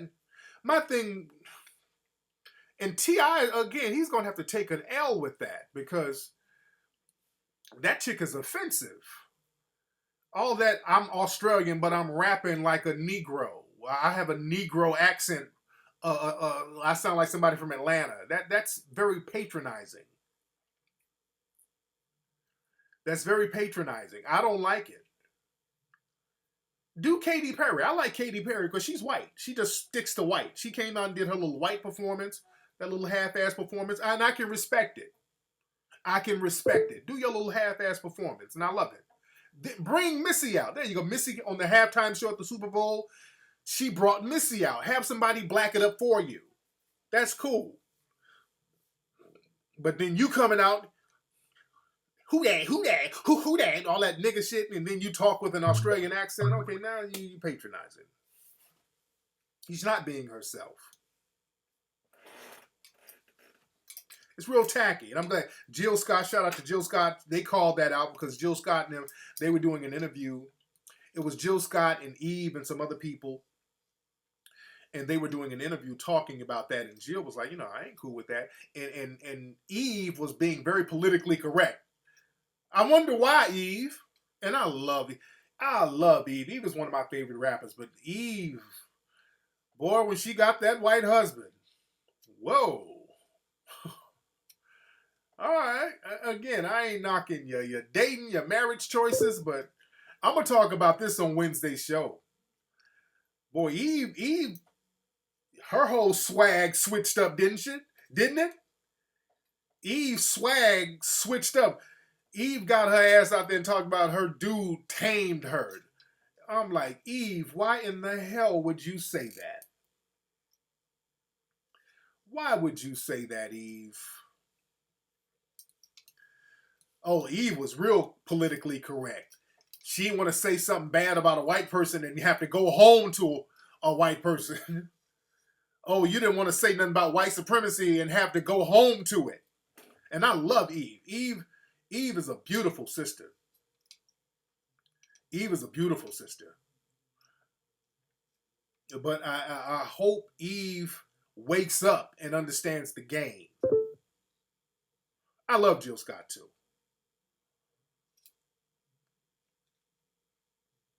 Man. Yeah, we let everybody use us. That's real talk, Gomac. We got this whole thing of being accepted. And the white supremacists, they know that. They know how desperate black people are to be accepted, even at your own detriment. Black people are so extremely desperate to be accepted. They know that. And again, like I said, watch out for the... this fool know my wife is black. Brenda, don't even trip. This nigga knows good and well my wife is black. He's just being dumb. It sounds like a white supremacist troll. We getting heavy in here with the contributions on Kickstarter. We're almost at 15,000. I feel like the Jerry Lewis telethon. Oh, but I'm gonna break that down because we've been seeing a lot of this lately with this whole how can I get a white person to like me, and this has been heavily promoted in the media outlets. So I got to really break that down so cats will understand it. There's a sister who sent me an email, and I wanted her to call in. She's probably embarrassed. Let me read an email. This is a black young lady. She's dating a black man. This ain't got nothing to do with race, but her email was kind of funny. Let me find the email, and I'm not gonna put her name out there. But I wish you would call, sister. But her dude might listen to the show. Okay, hold on one second. Hold on one second. Okay, what's her email? Hold on one second. Hold on. Yeah. Okay, what did she say? Hold on. This is her email. This was kind of funny. It's kind of sad but funny. She's like, well, Tariq, I have a unique problem I hope you can help me with. I've discussed this situation with a few women that I trust, but they say all the same thing. Just soak it up and stop being petty. So I've been in a strong relationship for about 2 years. Me and my guy, we talked about getting engaged. I'm very excited because he's handsome, successful. He's a smart brother with no kids, no felonies. He's working on his master's degree. I know this man loves me, and I love him too.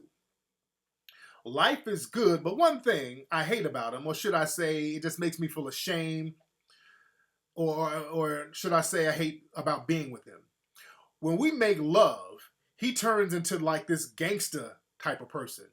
Now, Tariq, the sex is good, and it always has been, but he talks so nasty to me that he actually makes me feel ashamed, and I often feel like I'm a slut and not his woman. It's not just pillow talk or gentle moans. He says things I never heard before, like he's starting to ask questions and he expects me to participate in the filthy talk. I told him how it makes me feel when he cops an attitude. He said I should be flattered, but it's like he's in some type of trance and he really can't help it. And he also mentioned that I'm the only woman who ever complained. I feel petty, but he's burning my ears with all that porn talk. And I noticed that my orgasms are getting far in between. He says stuff like, ride that dick like Seabiscuit.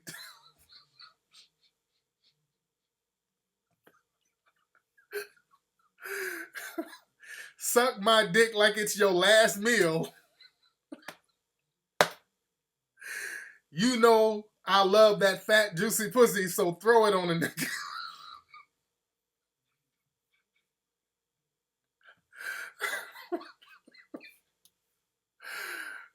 So and on and on. So hell, I don't want to lose a good thing, but I cannot live with this forever. I'm sorry for the vulgarity, sincerely. This nigga said, ride that dick like Seabiscuit. What kind of nigga is this? He said, suck that dick like it's your last meal. Okay, first of all, young lady, this nigga has been watching too much porn. That's what it sounds like. This nigga's been watching too much porn and he's acting out a lot of porn fantasies on you. That nigga's making them Wesley Pipes. He's making them Wesley Pipes sounds. Oh, that nigga sound like he's been watching because Wesley Pipes be saying some of the most ratchet shit. Whose is it? And how old is this pussy? It's 20-year-old pussy, you know. But this nigga saying, ride it like Seabiscuit. And so she just has to talk to him. And I told her to just talk to the dude. Don't be emotional. Don't be emotional with the dude. You're not petty. Just say, hey, bro, can you kind of fall back on some of that? You know, that's my, just kind of fall back. I told her even tease him about it. Even outside of sex, just say shit like, hey, I'm making breakfast. You want some Seabiscuits? Say little shit like that to fuck with him, to make him stop. So you want to go to IHOP and get our last meal? So you got to kind of be funny with the dude so he don't get an attitude. Because she said this nigga gets in a trance and he probably owns some other shit. So why can't she just enjoy herself? But yeah, sometimes people can take it just a tad bit too far. Because she might, I don't know if she's overweight, but he says, I love that fat, juicy pussy. She might be thinking, well, he's calling me fat. And I would say, ladies, if your nigga's talking too crazy, talk crazy back to him and say some shit that's low-key insulting. Oh, yes, nigga. Put them smelly balls all up in my mouth. Say little shit like that. Yes, nigga. Put your ashy elbows all up on me, nigga. Yes, nigga, give me all 5 inches.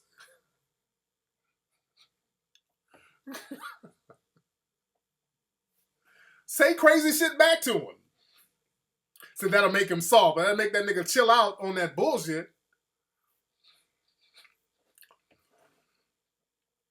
She should talk. I think what she should do, go talk real nasty to that nigga. Get real nasty.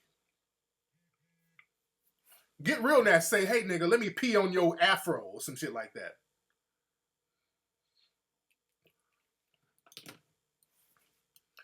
But my nigga said, I'm going to say that to Peanut's ass to see what she do. Ride that dick like Seabiscuit. That's gangster right there. Man. Well, hopefully that sister gets it together with her dude.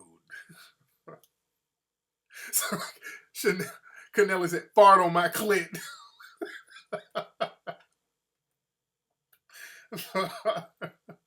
To say something crazy to that nigga. Say, oh yeah, nigga, put your toe in my ass, nigga. Just say something real crazy to him.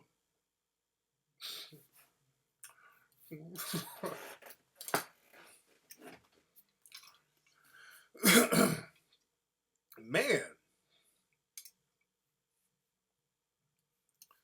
Poor sister. I hope she gets it together with this dude. Man. Let's see who we got on the phone. The phone lines are wide open. What's up? Who's calling? Yes, this is Gift to C. Johnson. What's up, Gift? How you doing, brother? Hey, how's it going, brother? What's man, up? It's a pleasure to be speaking with you right now. Much respect, man. Oh yeah, man. I was just calling man, just to say, man, I really enjoy what you're doing with the Hidden Colors series. Yes, sir. I even been teaching classes on it in my neighborhood in the bar. Yes, and indeed. I also wanted to find out how to get along as far as for an up and coming business or whatever. Now you're trying to get what for an up and coming business? Yeah, so I'm just trying to get more information on I overheard the last previous caller speak about how your company is helping people that's trying to start a business. Yes, indeed. And, yeah. What we're doing, we're giving we're giving like micro loans to brothers and sisters out here who are trying to start businesses, small businesses. So we're giving little loans, Right. a few $1,000s just to get you off the ground a little bit. And we want people to just kind of get a business plan together. Let us know what they've done in the past, and then we'll hook you up and we'll help you out. And just write something, get it together, and just email it to us. Oh yes, I definitely do that. I have my business plan all together.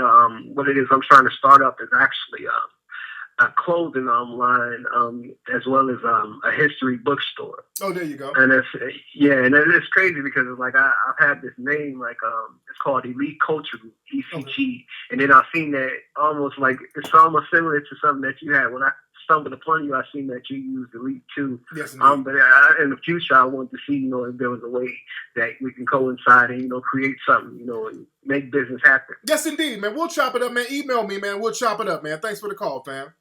Yes, indeed. Well, my man, they still talking about the Seabiscuit dude. She should talk nasty to him. She said, "Hey, nigga. Oh, yes, nigga. Put a chicken pot pie on my titty, nigga. Just say something crazy." She got to start talking crazy back.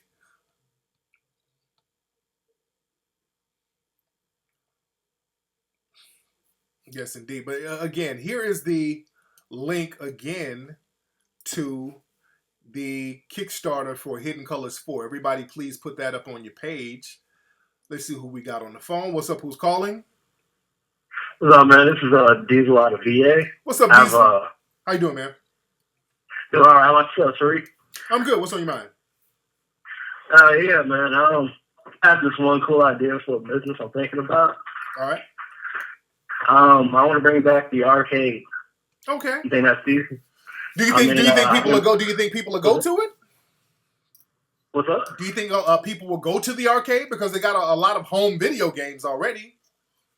Right, but I mean, we got the older crowd. Nostalgia comes sometimes bring people back and stuff. Okay.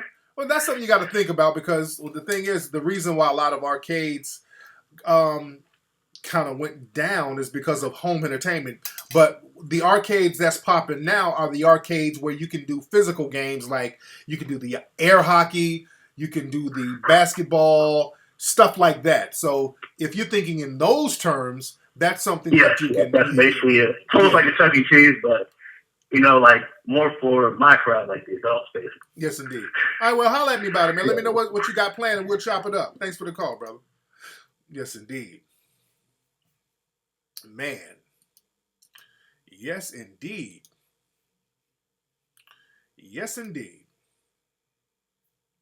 Let's see who we got on the phone. And don't forget to join me in London, March 15th, for my lecture. I'm doing a live lecture in London. Go to backtoblackempire.com. Blackempire.com.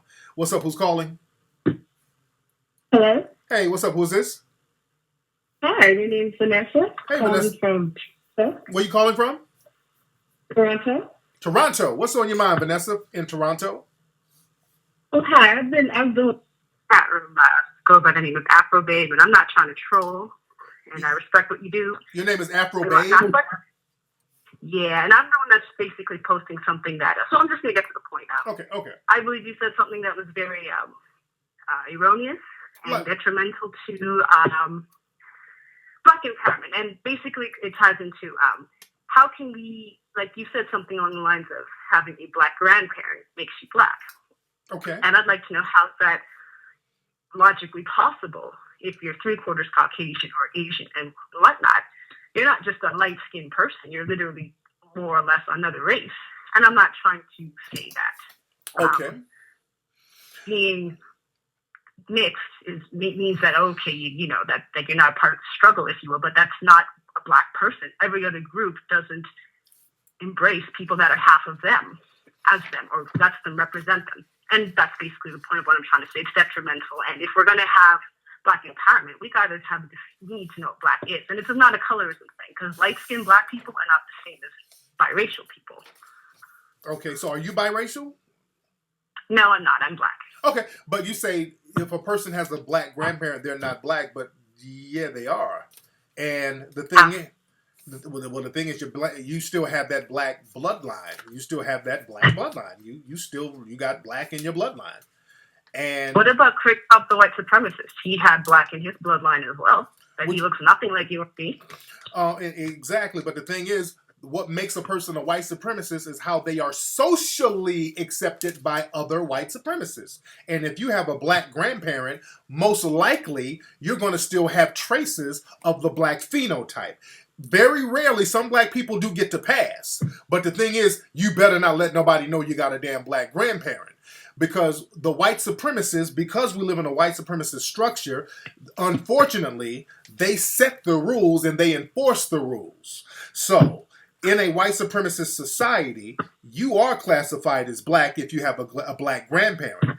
And now a lot of us don't like that, and that in Toronto too. Don't play that Toronto is more liberal bullshit, because they are we're not. No, we're Let's not go there Absolutely. now, because people try to make Toronto. But there is a distinction made. Yeah, okay, there you go. Because I've had a lot of people talk about how liberal Canada is and how the white women. No, we're not. Yeah, I know the deal about Canada too.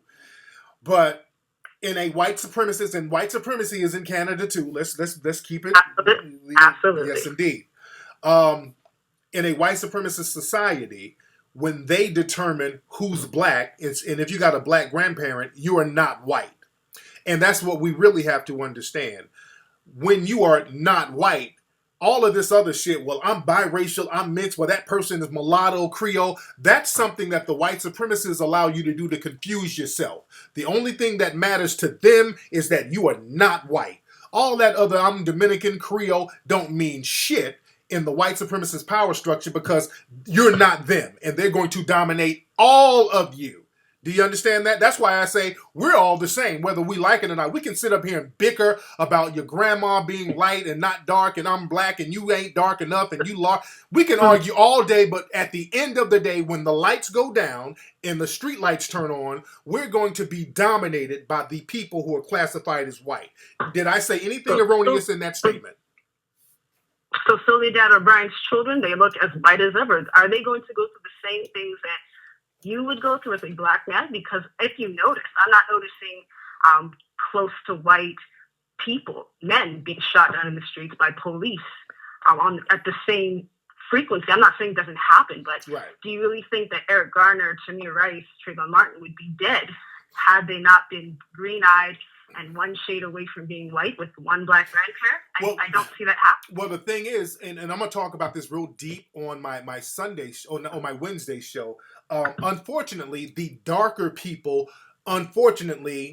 because of the white supremacist power structure, live in the most economically deprived areas. And that's what law enforcement, they're targeting those areas first. They're targeting the economically deprived area. So where Tamir Rice was, that was an economically deprived area. Ferguson was an economically deprived area where Mike Brown was killed. Now, Trayvon Martin was not in an economically deprived area, but the thing is, he encountered a white supremacist who didn't think he belonged there. And I don't think if he was light-skinned, that would have mattered. I really don't think that would have mattered.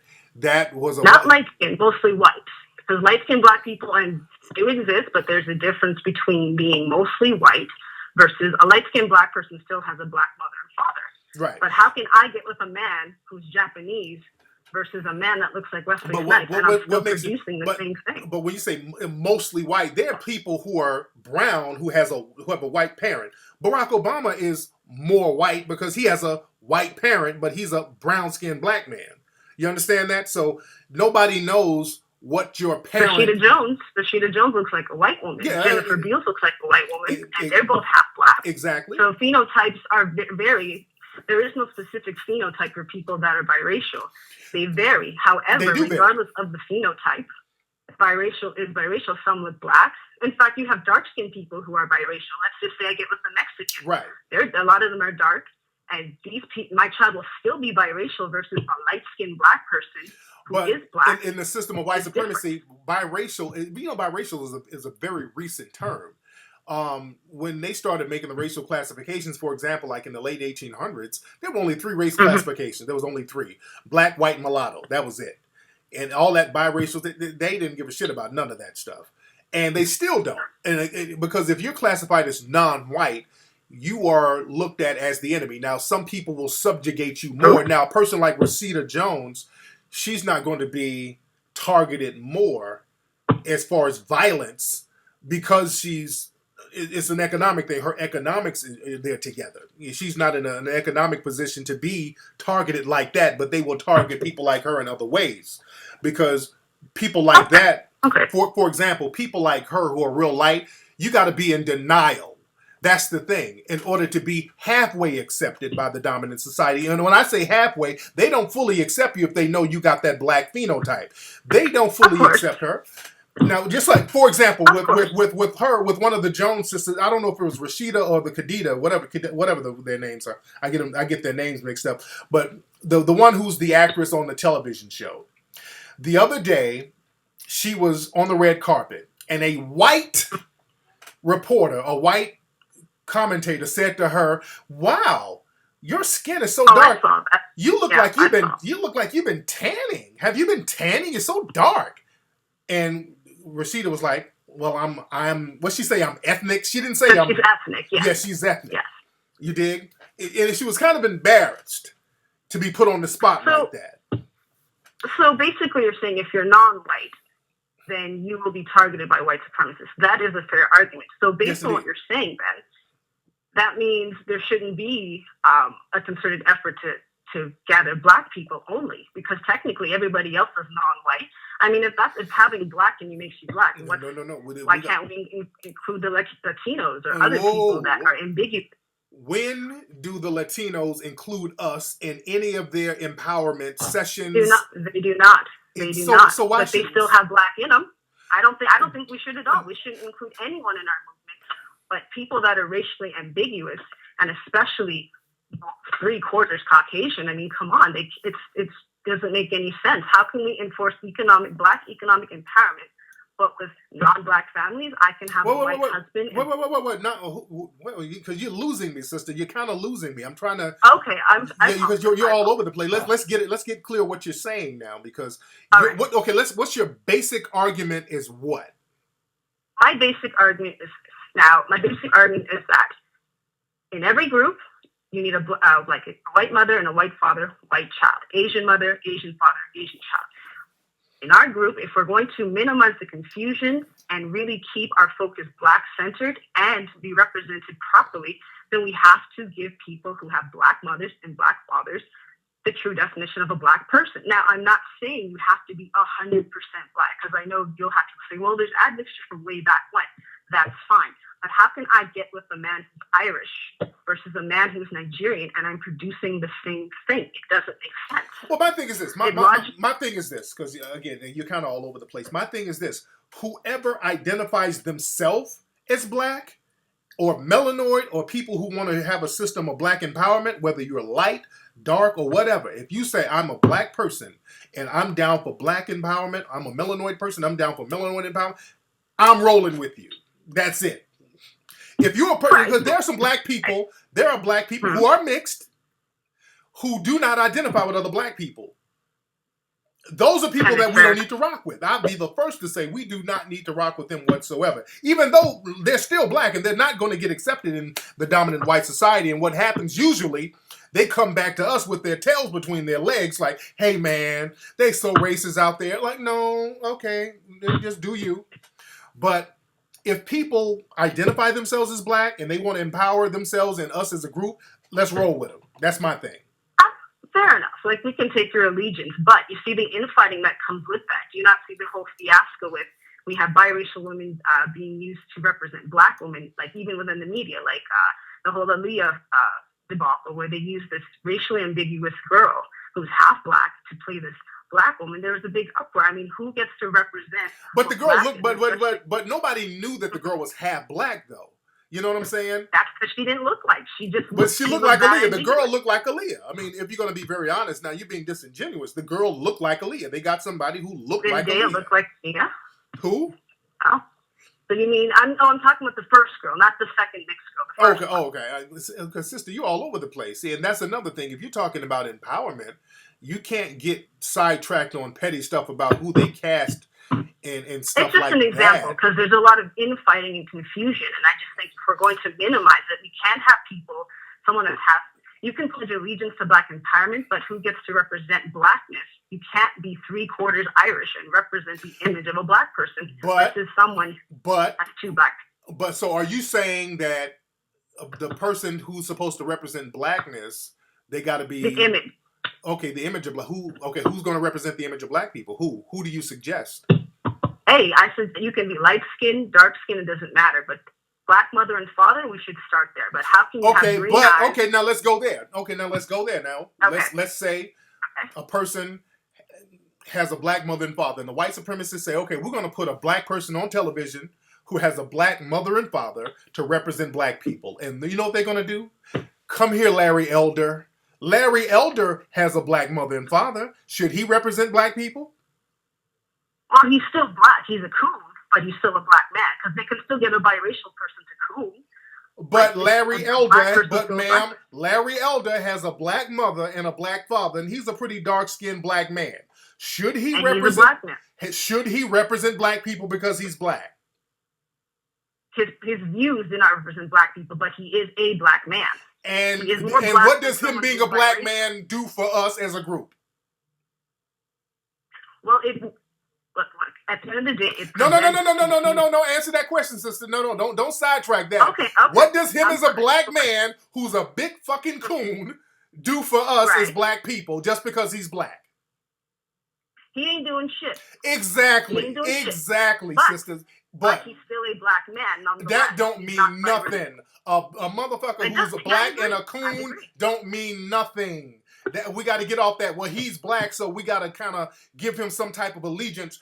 Coons, because somebody has melanin in their skin, Larry Elder, a nigga like that is dangerous. So it's about who they identify with mentally. Who do they identify with? If you're a light-skinned person, you identify with Black empowerment, I can rock with you. They're jet Black people who will cut every Black person's throat if they wanted to, if they had a chance to. Absolutely. So let's get off that whole skin tone thing. The skin tone thing don't make it. It's not about skin tone. With people who are classified as non-white, it's about your mentality and your consciousness. It's all about your mentality.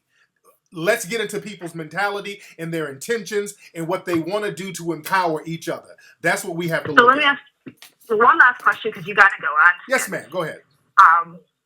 So it's all about mentality. So basically what you mentally identify with, that's what you are, correct? Yes, absolutely. So if you are biracial, because like you said before, you have mixed people that want nothing to do with us and want to identify with their other side, whether it be white or Asian or which a lot of people do. How come they can't? Yeah, which a lot of people are like that. So how come they don't have just as much right to call themselves white or Asian or Indian or what have you? Because white supremacy society don't allow them to. They can call themselves anything. To maintain power. But the people who are in power, who call the shots, who have the muscle, the legal ramifications, and the military, who call the shots will say, no, you are not white. I don't give a damn what you call yourself. You are not us. And the Asians as well. And the Asians as well. Exactly. But if we're going to have the same power, if we're going to wield the same power, which we're trying to do, aren't we supposed to wield the same? I mean, we can embrace your allegiance. Like, you don't have to be white to be white supremacist. But we'll accept your allegiance. But how can I look at you as Black like me and you're half Scottish? And I have no issue with you, but how can you be the same as me? Well, baby, sweetheart, we've been in the North American continent, if we're going to be very realistic, sweetie, we've been mixed in, and there's all types of stuff mixed in with us already, because remember, we were bred on plantations. Black people, men and women, were raped, studded out, so we already have a whole bunch of shit mixed in us. That's why we don't have the same African phenotypes as people in West Africa. We don't have the same phenotypes as those brothers for the most part. Now, you go over there and you see some people who we look similar, but for the most part, we don't have the same phenotype that we had when we were brought over, and also that we had when we were already Aboriginal people here. So white are white Europeans, are white Americans not mixed too? They are they're definitely far mixed, from Europe. because definitely a mix. They're mixed with a whole bunch of shit. But the thing is, they call the shots on who is white and who is not, and it's not based on genetics. Whiteness has nothing to do with genetics. If you ask a white supremacist what genetically makes you white, they cannot give you an answer. White supremacy is based on your social standard, your social status, and that's determined by the white supremacists on top. They determine who's going to be white and who's not. And a lot of people who are white now were not white 50 and 60 years ago. So the white supremacists determine who's going to be white, and they have not determined that biracial black people are white. That's just the way it is. All right.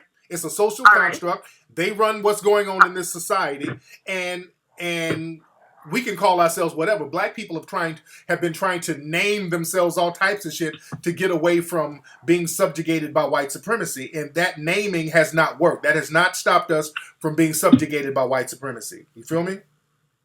I understand exactly what you're saying, but lastly, so I can get with a Chinese man and produce a black child. Yes, you can. With the conclusion.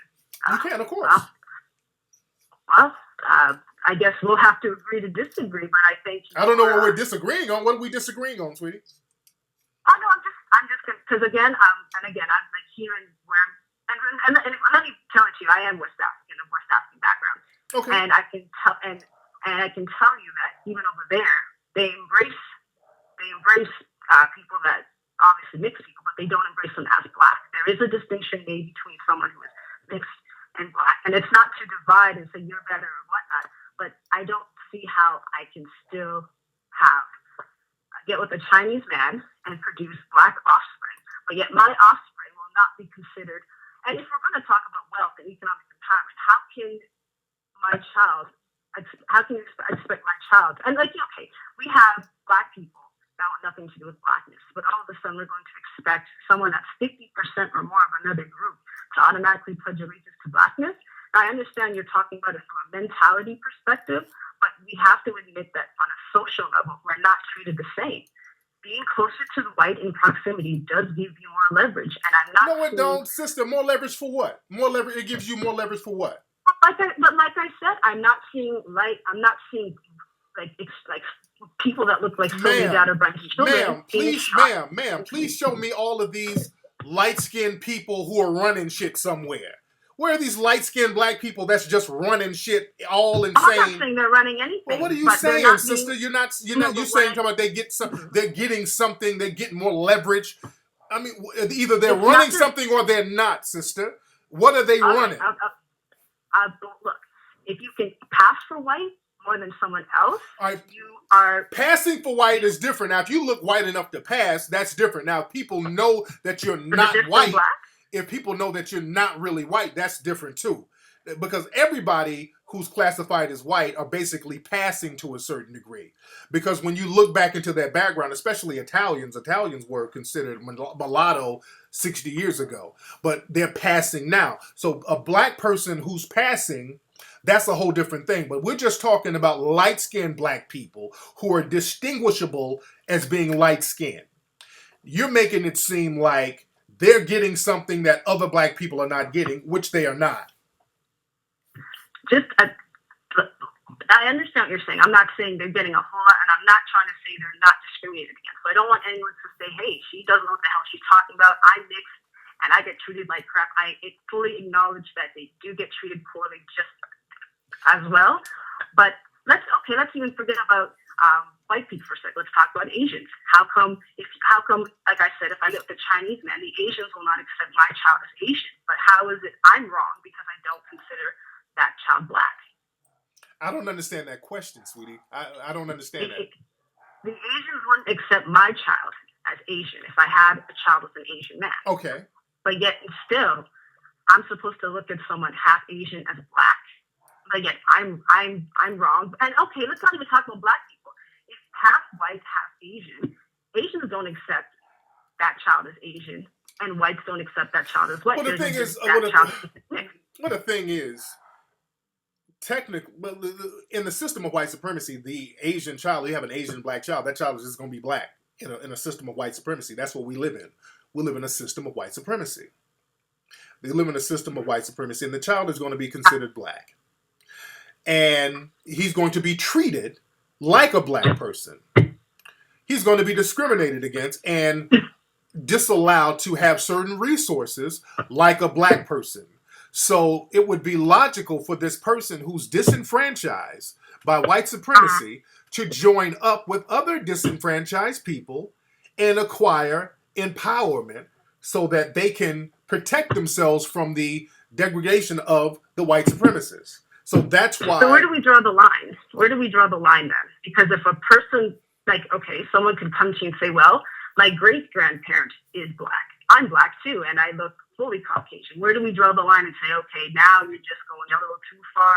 You ain't black no more. Sweetie, I told you that 30 minutes ago. I told you 30 minutes ago. And you got to get to a point where you take the information and you run with the information instead of just kind of going in circles. Because now you're kind of going in circles, sister.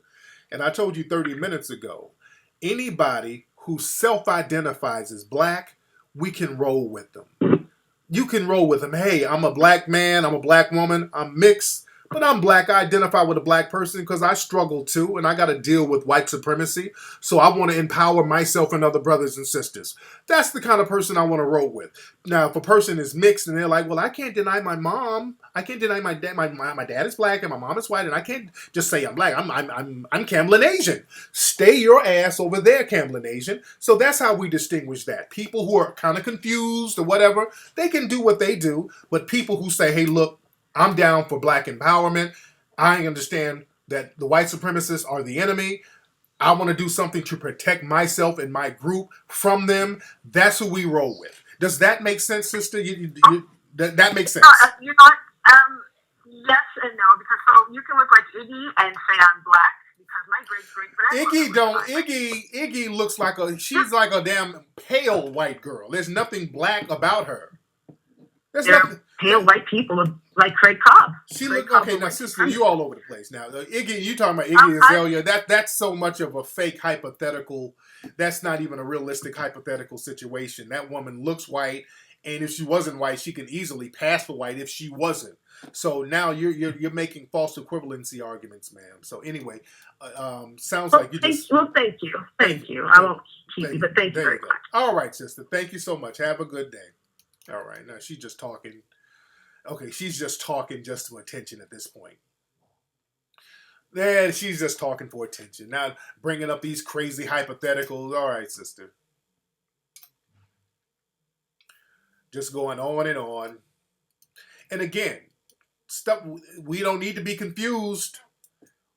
We don't need to be confused. And again, that's why we need to really unravel this whole interracial dating thing. Because again, I don't knock what you do. I don't knock anybody for dating interracially. But black folks, unfortunately, you have to stop being confused by dating interracially. You got to stop being confused by that. Excuse me. Because that confuses the hell out of black folks. Black folks get very confused. How much we got on the Kickstarter? We got 15,000 on Kickstarter. And that's good. We're doing good. Let's keep the momentum going. Let's keep that momentum going, family. We are doing our thing on Kickstarter. We are doing our thing. We're going to make it happen. And callers like that, that's the reason why we need to keep it. We got to keep it happening. Because people get confused out here.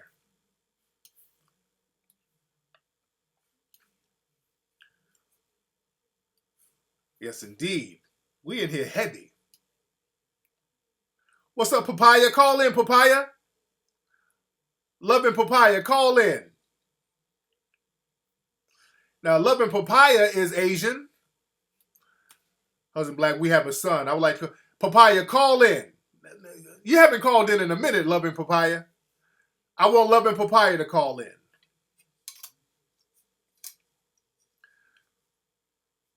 Yeah, that caller was very confused. I want Papaya to call in. What's up? Who's calling? What's up, Tariq? What's up, bro? Who is this? My name's O. I'm from Rhode Island. O from Rhode Island. What's on your mind, O? Nothing much, man. I heard the last topic. I don't know what the girl's name is. She called in? Yeah. She called from Toronto. Oh, okay. She's talking about the Knicks thing? Yeah. Yeah. I wanted to chime in, man. I thought it was interesting, you and her points. I do want to say I agree with her. I understand where she stands on the topic. Like, what do you agree with? I think that people who are mixed are not black.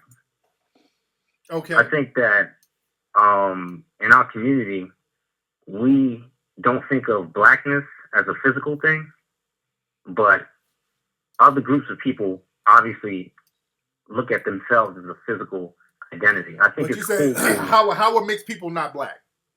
What are they? They're physically not black. They're physically half black or partially black and something else, but they're not fully black. Okay. They're not a black person. Like, being black is a physical thing. Like, you can go to Africa, you can see black people. You can go in many different communities in America, you can see people who are physically black. They have black skin, dark skin, brown skin, curly, really coiled hair. That's just a physical thing. Okay, brother. You know? I was just in Tahiti. I saw people who look just like you described, and they don't classify themselves as black. So what are they? Well, do they have dark skin and kinky coily hair? There's people darker than me with afros. Okay, so are they not black then? They don't classify themselves They're black, as they're black. not mixed then, right? They don't classify themselves as black. They're not even mixed. They're just people they're Tahitian. It's people I got pictures on my Instagram with Tahitian people, darker than me.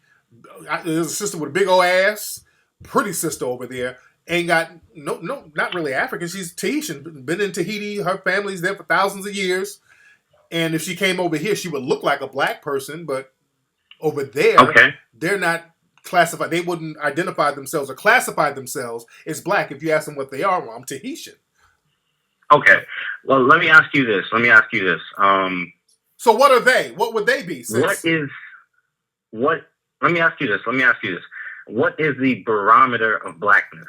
Whatever the white supremacists say it is. Whatever the white supremacists say it is, because you live in a system of white supremacy. Okay. Now, white supremacists or white people in general, because they can have their own cultural or I guess stereotypical definitions of what they think of as blackness, but shouldn't what blackness be the same thing as what Africans or black people have always been for thousands of years? I mean, we've been on this earth longer than 500 years. So we weren't calling ourselves black for thousands of years. It's okay if we weren't calling ourselves black for 1,000 years, but we were still the same physical thing 500,000, 20,000 years ago. Why should that change because there's a couple of white people who don't like us and feel they can say that any other type of human being that has a partial amount of our DNA? But the white people are the ones who classified us as black. We were not classified as black before the white supremacists. Do you understand that? Okay, I can understand. That's fair. But do you understand? They use that as a term of descriptive. When they came to Africa and enslaved Africans, they used black as the descriptive of people with very dark skin, coily hair, certain types of features. That's just a description. When they came to America, they called Native Americans red men because they felt they had a red tint to their skin. No, brother, no. You know, that is actually what they did. And if you look at it, the Moors in Spain. That's not what they did. That's not what that is what they did. That is what they did. The Moors in Spain, they called those black African men Moors, which means black. Mm-hmm. They're saying they have very dark skin. And they didn't call people from India who are Hindu, they never called them black. They have dark skin, but they're not associating their blackness the same way they associate our blackness. Well, why didn't they call Hindus black then? Because they just call them Hindi. But why didn't they call them black if they were dark? They called us if Negro. They were darker than the Moors, the black people in Europe, why didn't they call the Hindus black too? I didn't say they were darker than the Moors. I'm saying they have dark skin, but they never associated. The Dravidians are darker than most Africans. The Dravidians are jet black over there. How come they don't call them black? I'm saying that they're calling us black, associating us with having dark skin and having certain types of features and certain type of hairstyle. But there are people Now, the who are. reason why Bro, wait, no, call- you're trying to don't the reason why change they the call subject, Indians brother. Don't Hindi- don't try to change the subject. I want you. You got to answer that. No, because- I'm not trying to change it. But I'm you not got trying you, to change you it, got brother. to you got to I'm not answer sure. that, brother. Okay, You got ask to me the answer. question again. You got to see. You can't jump all over the place. You can't say something and then it contradicts and then you run into something else, brother. Okay, They I didn't called say us- something that was contradictory, but there's one thing you were did. doing in the last call, which isn't very good. You're saying that the other sister was jumping around the area. That's not really fair. She was jumping People around. People are making valid points. You can't just say that we're She jumping was jumping around. Now, you can around. ask me a No, question because that again, sister. No, and I'll the feel sister free to was answer. jumping You around. can't The just sister, say okay, what- bro, I'm putting you on hold. Brother, you're on hold right now because you're not going to talk over me. All right. Let's just keep it pushing. All right. And certain types of features. Brother, who hold is on. a native Wait. of the He's still talking. Let me let him pipe down just a little bit because he can't just keep talking. And the young lady was jumping all over the place. She started talking about Iggy Azalea, then talking about your grandmother, then Asians. She was jumping all over the place. All right, there you go. All right, I put you on hold, brother, because what you're not going to do, you can't just talk over me on my show, brother. That's not going to happen. Okay, yeah. I'm sorry. Because nobody heard none of that shit you were saying, brother. Because that's kind of disrespectful to keep talking, and I'm trying to get you to specify something, and you're just going to kind of spout on and on. That you can't do that. But now, I'm sorry about that. all right. My fault. So my thing is this: they started classifying us as black and red and all that really in the 1700s. That classification didn't come about until the 1700s. When you look at the documents in America during the 1600s, they really didn't refer to people as black at the time. They would refer to them as African, Englishmen. They would refer to you geographically. Then, later on in the 1600s, they started using Negro more often. And in the 1700s, they started making the classifications of white, red, brown, yellow, and all that. That came in the 1700s by the white supremacists who just literally made up a racial color class out the blue. Asian people are not yellow. The Native Americans are not really red, but the white supremacists made these classifications as a way to control all non-white people. Got that? Right. So I understand that. So my thing is, if we get caught up in, well, this person ain't black enough and that person is light and all that, that's some plantation shit that has us bickering among each other and not looking at the white supremacists as a group. We need to collectively, whoever identifies themselves as black or non-white, I can deal with non-white, but especially black, we need to look at the white supremacists and say, these people are oppressing us. What are we going to do to replace that system with a system of justice? Can I ask you a question? Go ahead. How is if we do what me and the other sister are suggesting, how is that mutually exclusive things? No. How can't we join together with people who are partially black, people who are non-white, such as, Arab, Asian, and other groups, and still be on our own terms maintained as a certain type of being, which is black? How can't we be black and still join together with other non-whites and tackle white supremacy? I'm not saying white supremacy is not a valid thing that we have to destroy. That's the biggest thing on this earth right now, white supremacy.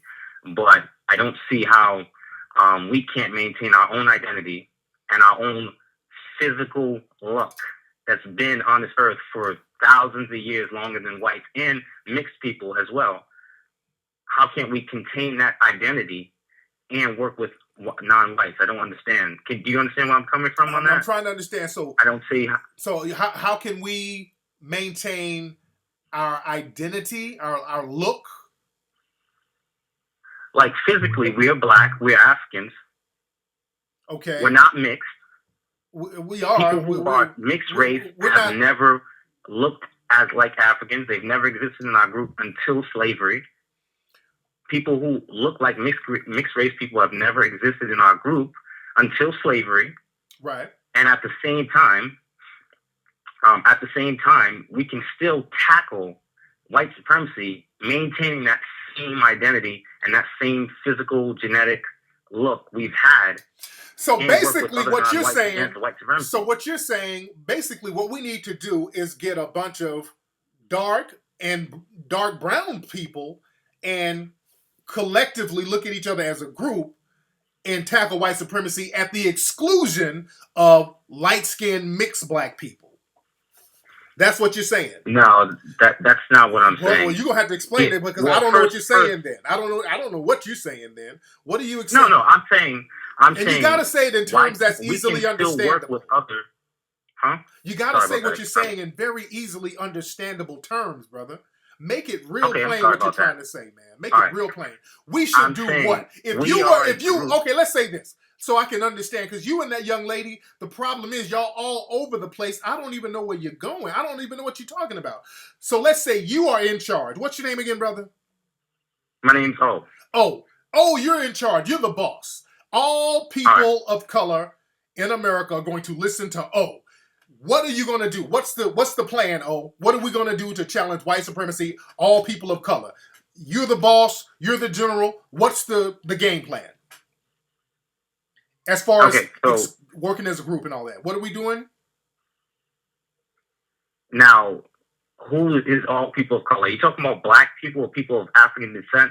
Or are you talking about every other group of people? I just have to ask you that first. Okay. I can give you a good answer, but I'm just asking you first. Okay. Who's all people of color? Because you were mentioning we should work with other groups and all. So let's just say everybody considered non-white. Mexicans, Asians, light-skinned blacks, dark-skinned blacks, everybody who is not classified as white. What is the plan? What are you? You're the boss. You're going to section everybody off because the goal is to challenge white supremacy and bring about justice. So now you're going to section people off somehow. What's your plan? Okay, I'll play this game. No, that would just make me understand where you're coming from. That's all. But go ahead. No, okay, I'll let you know. I can't say what Mexicans and Chinese and other groups of people are going to do. Okay. I think people who are black, who are not mixed, but black, light-skinned and dark-skinned, but not mixed, but black, they should work together economically. They should work together politically. They should work together to move their economics up so they can build businesses and they can build schools. Got it. Okay, now let's stop right there. We got to stop. Networks in other countries as well. Wait. Okay, let's stop right there. So black people who are not mixed. So how do we determine who's mixed or not? Mixed how? If you have a black mother and a black father, you're a black person. Okay, got it. Okay, cool. You can't be mixed and look like Drake. Okay. There's no black. You're not black. You do. And you look like Drake. Well, that's not possible. You're not black and have a Jewish mother. Well, you're not black and have an Asian mother or Asian father. That's not black. You do have light-skinned black people with two black parents, though. You know that, right? You got very light-skinned people. I said if you're light-skinned, if you have two black parents, you're black. Okay. There's nothing wrong with that. But if you're mixed, you're not black. Now, everybody who's black should work together economically and politically. They should get a code, just like you say, and we should work together to build up our communities and challenge white supremacy in a very strategic and smart way. Okay. So but Frederick, so with your logic, so what we should do, people like Frederick Douglass, we should disregard everything that he said because Frederick Douglass. I never said that we should disregard what people have done. I'm just saying they're not the same thing as us. Doesn't mean that they can't help us. So Frederick Douglass was one of the most. Frederick Douglass, brother, was an identity. Frederick Douglass was one of the most prolific black activists in history, but he had a white parent. So we should, according to your logic, we should disregard Frederick Douglass and everything that he stood for because he's not really. But he's not black, according to you. But see, here's the thing. Here's the thing that you're missing. Oh, please tell me. I respect men who have done things regardless of their race. I don't have a problem with what Frederick Douglass according to what you just said. According to what, sir, wait. But so Frederick Douglass is not a black man. He's not a black man but he's done great things. So Frederick Douglass. That's what you're missing from what I'm saying. He's a wonderful man, done great things for black people and for people in America and people all around the world. He's done great things, but he's not a black man. You're telling us that Frederick Douglass, who was a slave, is not a black man. who was not, he's Frederick Douglass, who was a slave and who fought for black people vehemently, who was treated like garbage by the white society, treated like a Negro. You're telling us that he was not a black man? Yes, he's not a black man. Okay. You just said he has a white mother, right? Yes. No, his dad was white. His father was white. Okay, his father was white. So he's not a black man. That's clear. The only place... Damn nigga! This nigga said Frederick Douglass was not a black man. That's I'm not gonna. Okay, all right. Okay, ladies and gentlemen, and this is why we're working on Hidden Colors 4. We cannot have this type of confusion and niggatry going on in the black community. This nigga just called to my show with thousands of people listening and just told us Frederick Douglass, who was a slave and fought himself out of slavery, advocated for black people, was treated like a Negro, the whole nine, just told us that the great Frederick Douglass, one of the greatest black activists in history, was not a black man. This is why we got to have real information out here. This is why we got to have real information out here. Go to Kickstarter. What's up? Who's calling? Black first, brother. Brother, this is the Black Authority. Thank God I need help tonight. My man Jason. I heard it. It's been outrageous. And this is the reason why documentaries like this have to be made, because we've had so much brainwashing. Now we need some brain cleansing. Yes, indeed. Jason, first, go ahead, brother. Go ahead, brother. I wasn't going to call or anything. I was just listening tonight, and you said the thing what you said about interracial dating, and you were going to talk about that. And I guess you're on the same wavelength as me. Yes. Because I was going to say something about it, but I'm so wrapped up in trying to get this thing I'm working on taken care of. And first of all, for black people to even be talking about interracial dating at all, it's one thing if we were saying it from a standpoint of healthiness, but we're saying it from an ill standpoint. Yes, indeed. Because our reasons and our motivations are ill. Yes. We're not doing it for healthy reasons. Mm-hmm. We are doing it for the most harmful and sick of reasons, that we're trying to shore up something in ourselves. We don't care what the person is. We don't care what they've done. They can be a child molester, whatever. If they have this skin color qualification, they're going to give us something that we feel we don't already have. And that's the worst reason to be with anybody. You do math lessons. You don't ever get with somebody to try to give something to yourself. You don't try to find your other half. You need to be a whole. Yes, and then you go find another whole. And you like hands. You don't get half a hand and go look for another half a hand. You get a whole hand and then get another hand. And now we got a whole person. Exactly. There's where we're wrong there, first of all. So for white people who are just loving that because they're the object of desire, the reason is bad. The other problem is that we don't understand how war is played. Yeah. And as black people, we've been suckered for so long, especially black men in particular. This carrot's been dangled in front of us. You can't have a white woman. You can't have a white woman. You can't have a white woman.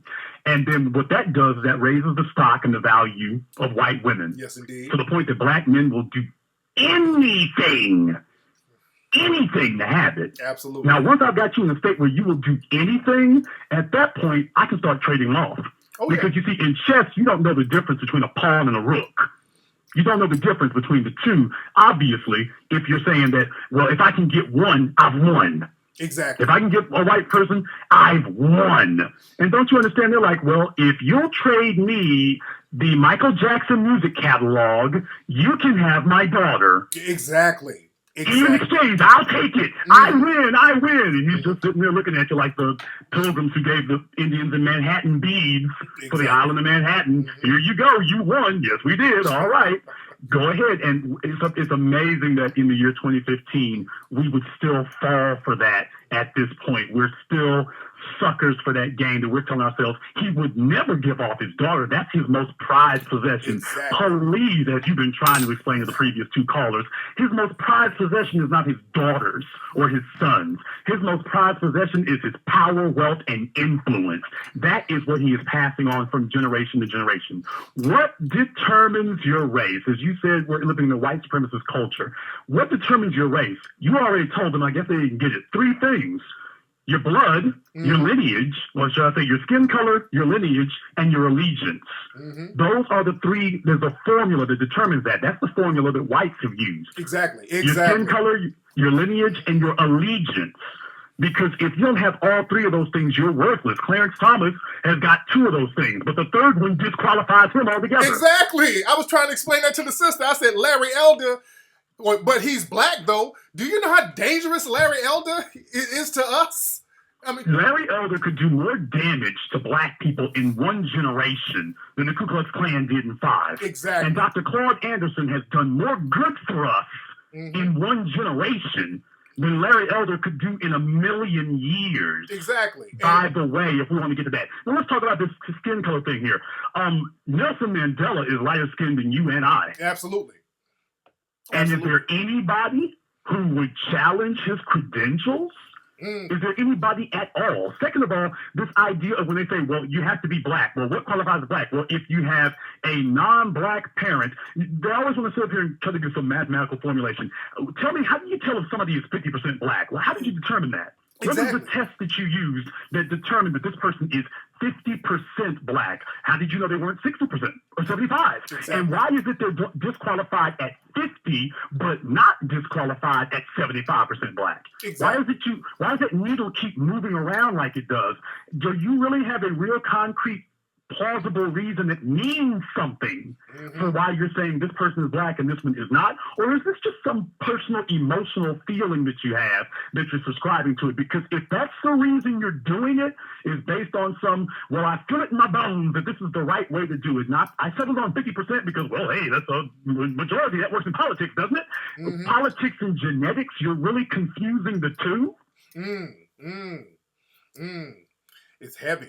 It's and the needle just keeps moving when you hit them on one thing, then they switch it up. So this person is black and this person is not black if they dark skinned and woolly haired. But I just left Tahiti. Everybody over there looks like that. So are they black? Well, I don't know. Well, it's and if your real goal is what they were trying to say is they were trying to say about, you know, we have to protect our lineage and, you know, what good does it do if we have black people who do not look like black folk and whatnot? Well, you know what? I have no problem with your philosophy about that. However, what you are missing is the components of what good is it to have a whole bunch of dark-skinned black folk if they're just going to act like the black people in South Africa and give peace and reconciliation to their killers. Exactly. What good is that?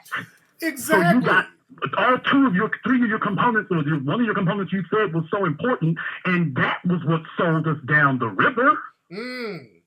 But that doesn't matter in this imaginary world where, well, if we all get together as this darker phenotype, then everything is fine. Let me tell you, I would rather have 1,000 Claude Andersons than 1,000,000 Clarence Thomases and Larry Elders. Exactly. And if you can't tell the difference between the value of those, no wonder you can't get anywhere. White folk don't ask questions about certain things. You don't see them sitting up here fighting about, well, did I marry this person or marry that person? Their number one concern is power, wealth, and influence. Rupert Murdoch, his wife he just divorced. Power, wealth, and influence.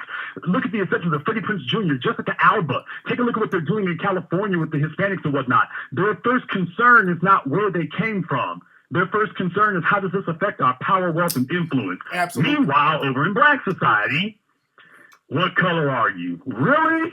Well, you know what they want to do, Jason? They are trying to mimic the white supremacist color classification, but they don't want to mimic the economic foundation that the white supremacists created. You notice that?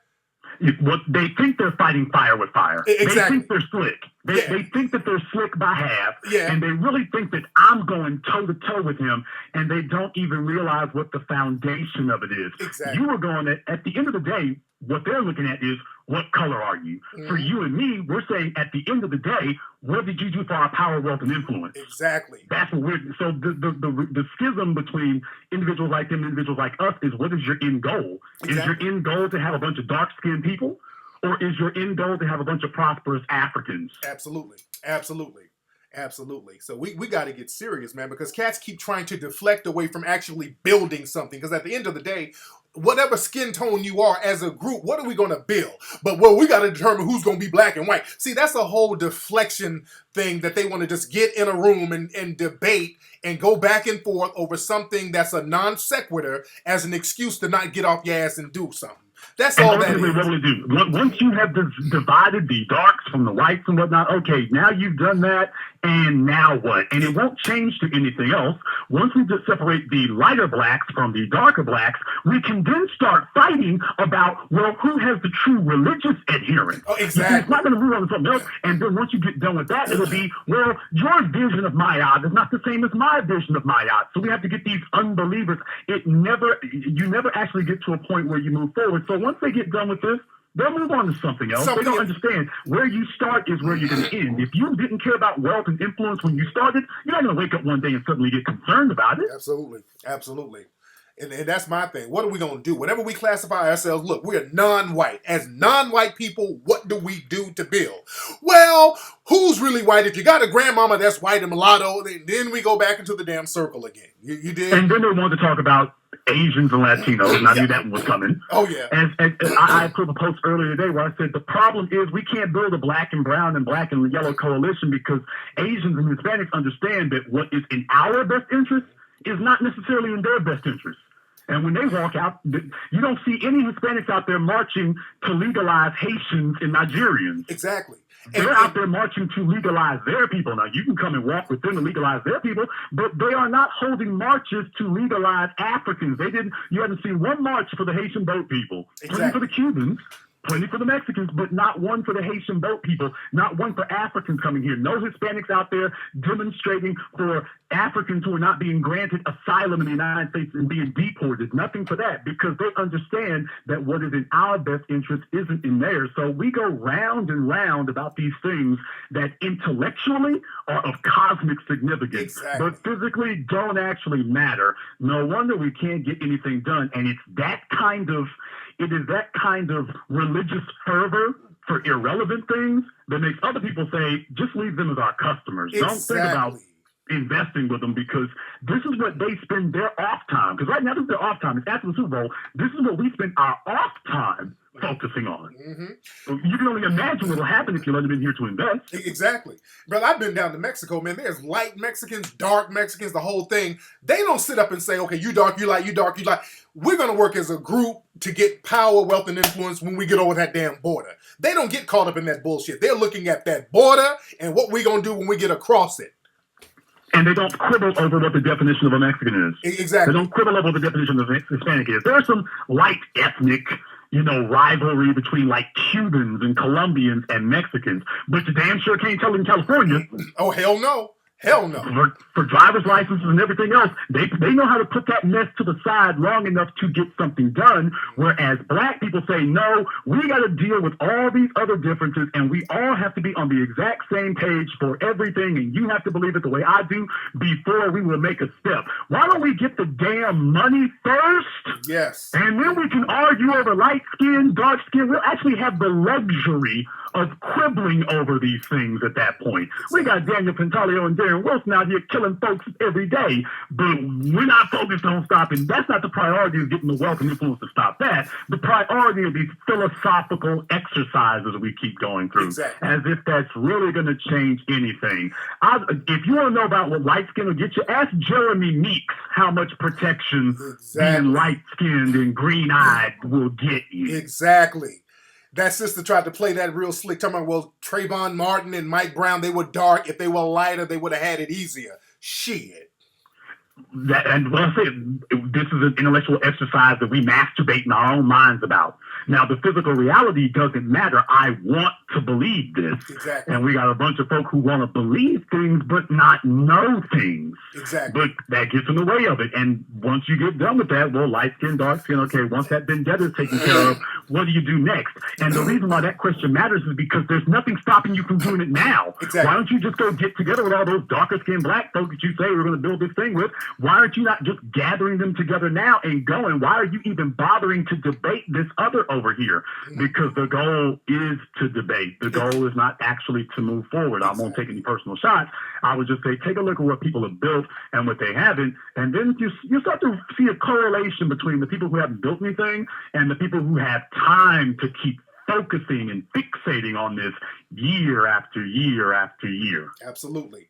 Absolutely. And a lot of times people will try to play this whole thing where, well, they'll say, well, it's the light-skinned people, they're the problem and all this. And that gives them a way to not challenge the white supremacists. They can get to try to do this little power thing against the lighter-skinned people who are the substitute white supremacists in their mind. You dig that little psychological game they try to play?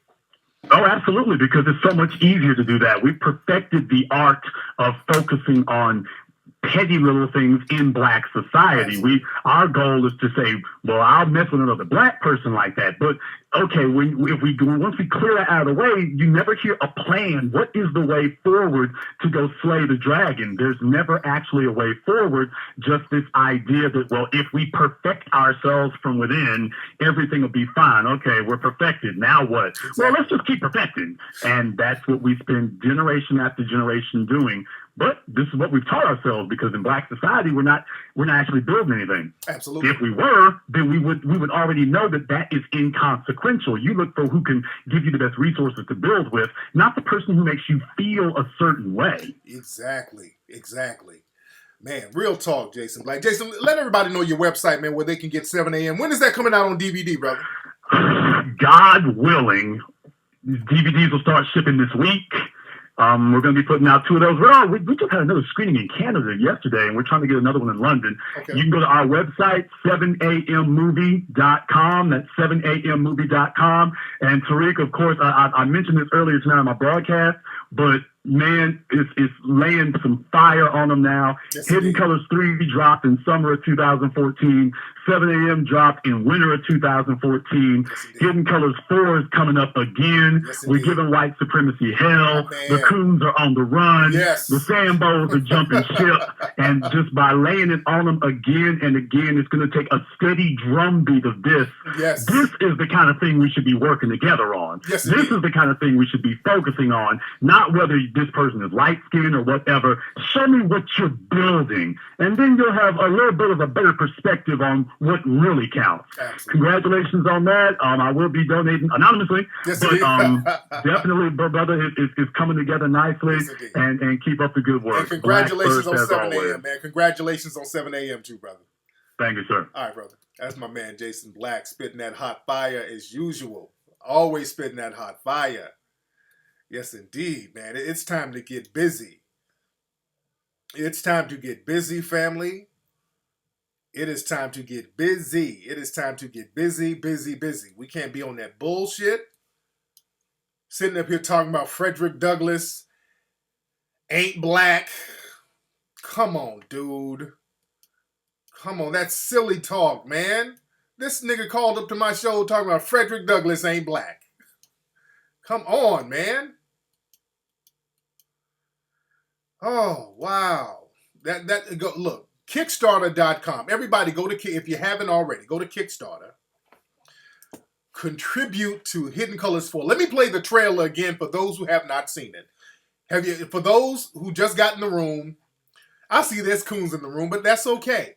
Like Jason said, man, we're coming with these documentaries. We're coming with this information. We're coming with the truth. The coons are shaking in their boots, because what's going to happen is that the coons, the white supremacists are going to start looking at their coon sideways like, hey, coon, are you in on all this empowerment talk? No, sir. I've been trolling the internet all day, sir. Let me play the Hidden Colors trailer for those who haven't seen it.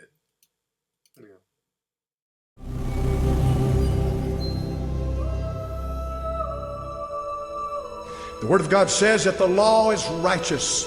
It is the holy declaration of the righteousness of God. Is there anything wrong with the law? No.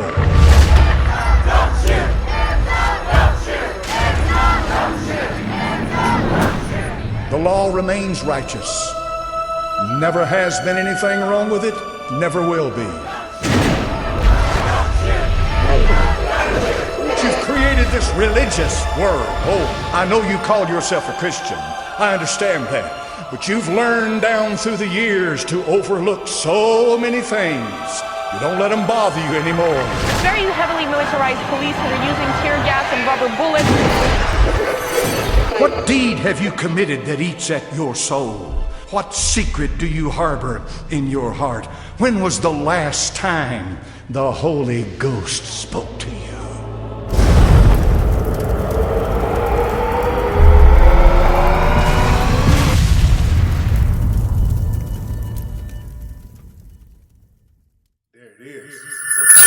There it is right there, man. That's the real deal.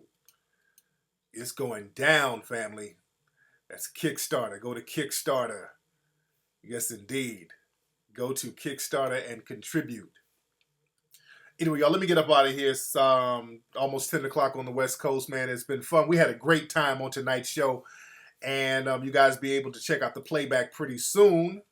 It's been real. So, again, go to Kickstarter. Contribute to Hidden Colors 4, The Religion of White Supremacy. It's going to be hot fire, family. Y'all can hit me up on my email at info@tariqelite.com. Be sure to check out Wednesday's show. I'm going to talk about interracial warfare. It's going to be a hot show. And we're going to talk more about Hidden Colors 4. And I'm out of here, y'all. I'm going to talk to y'all Wednesday. Peace.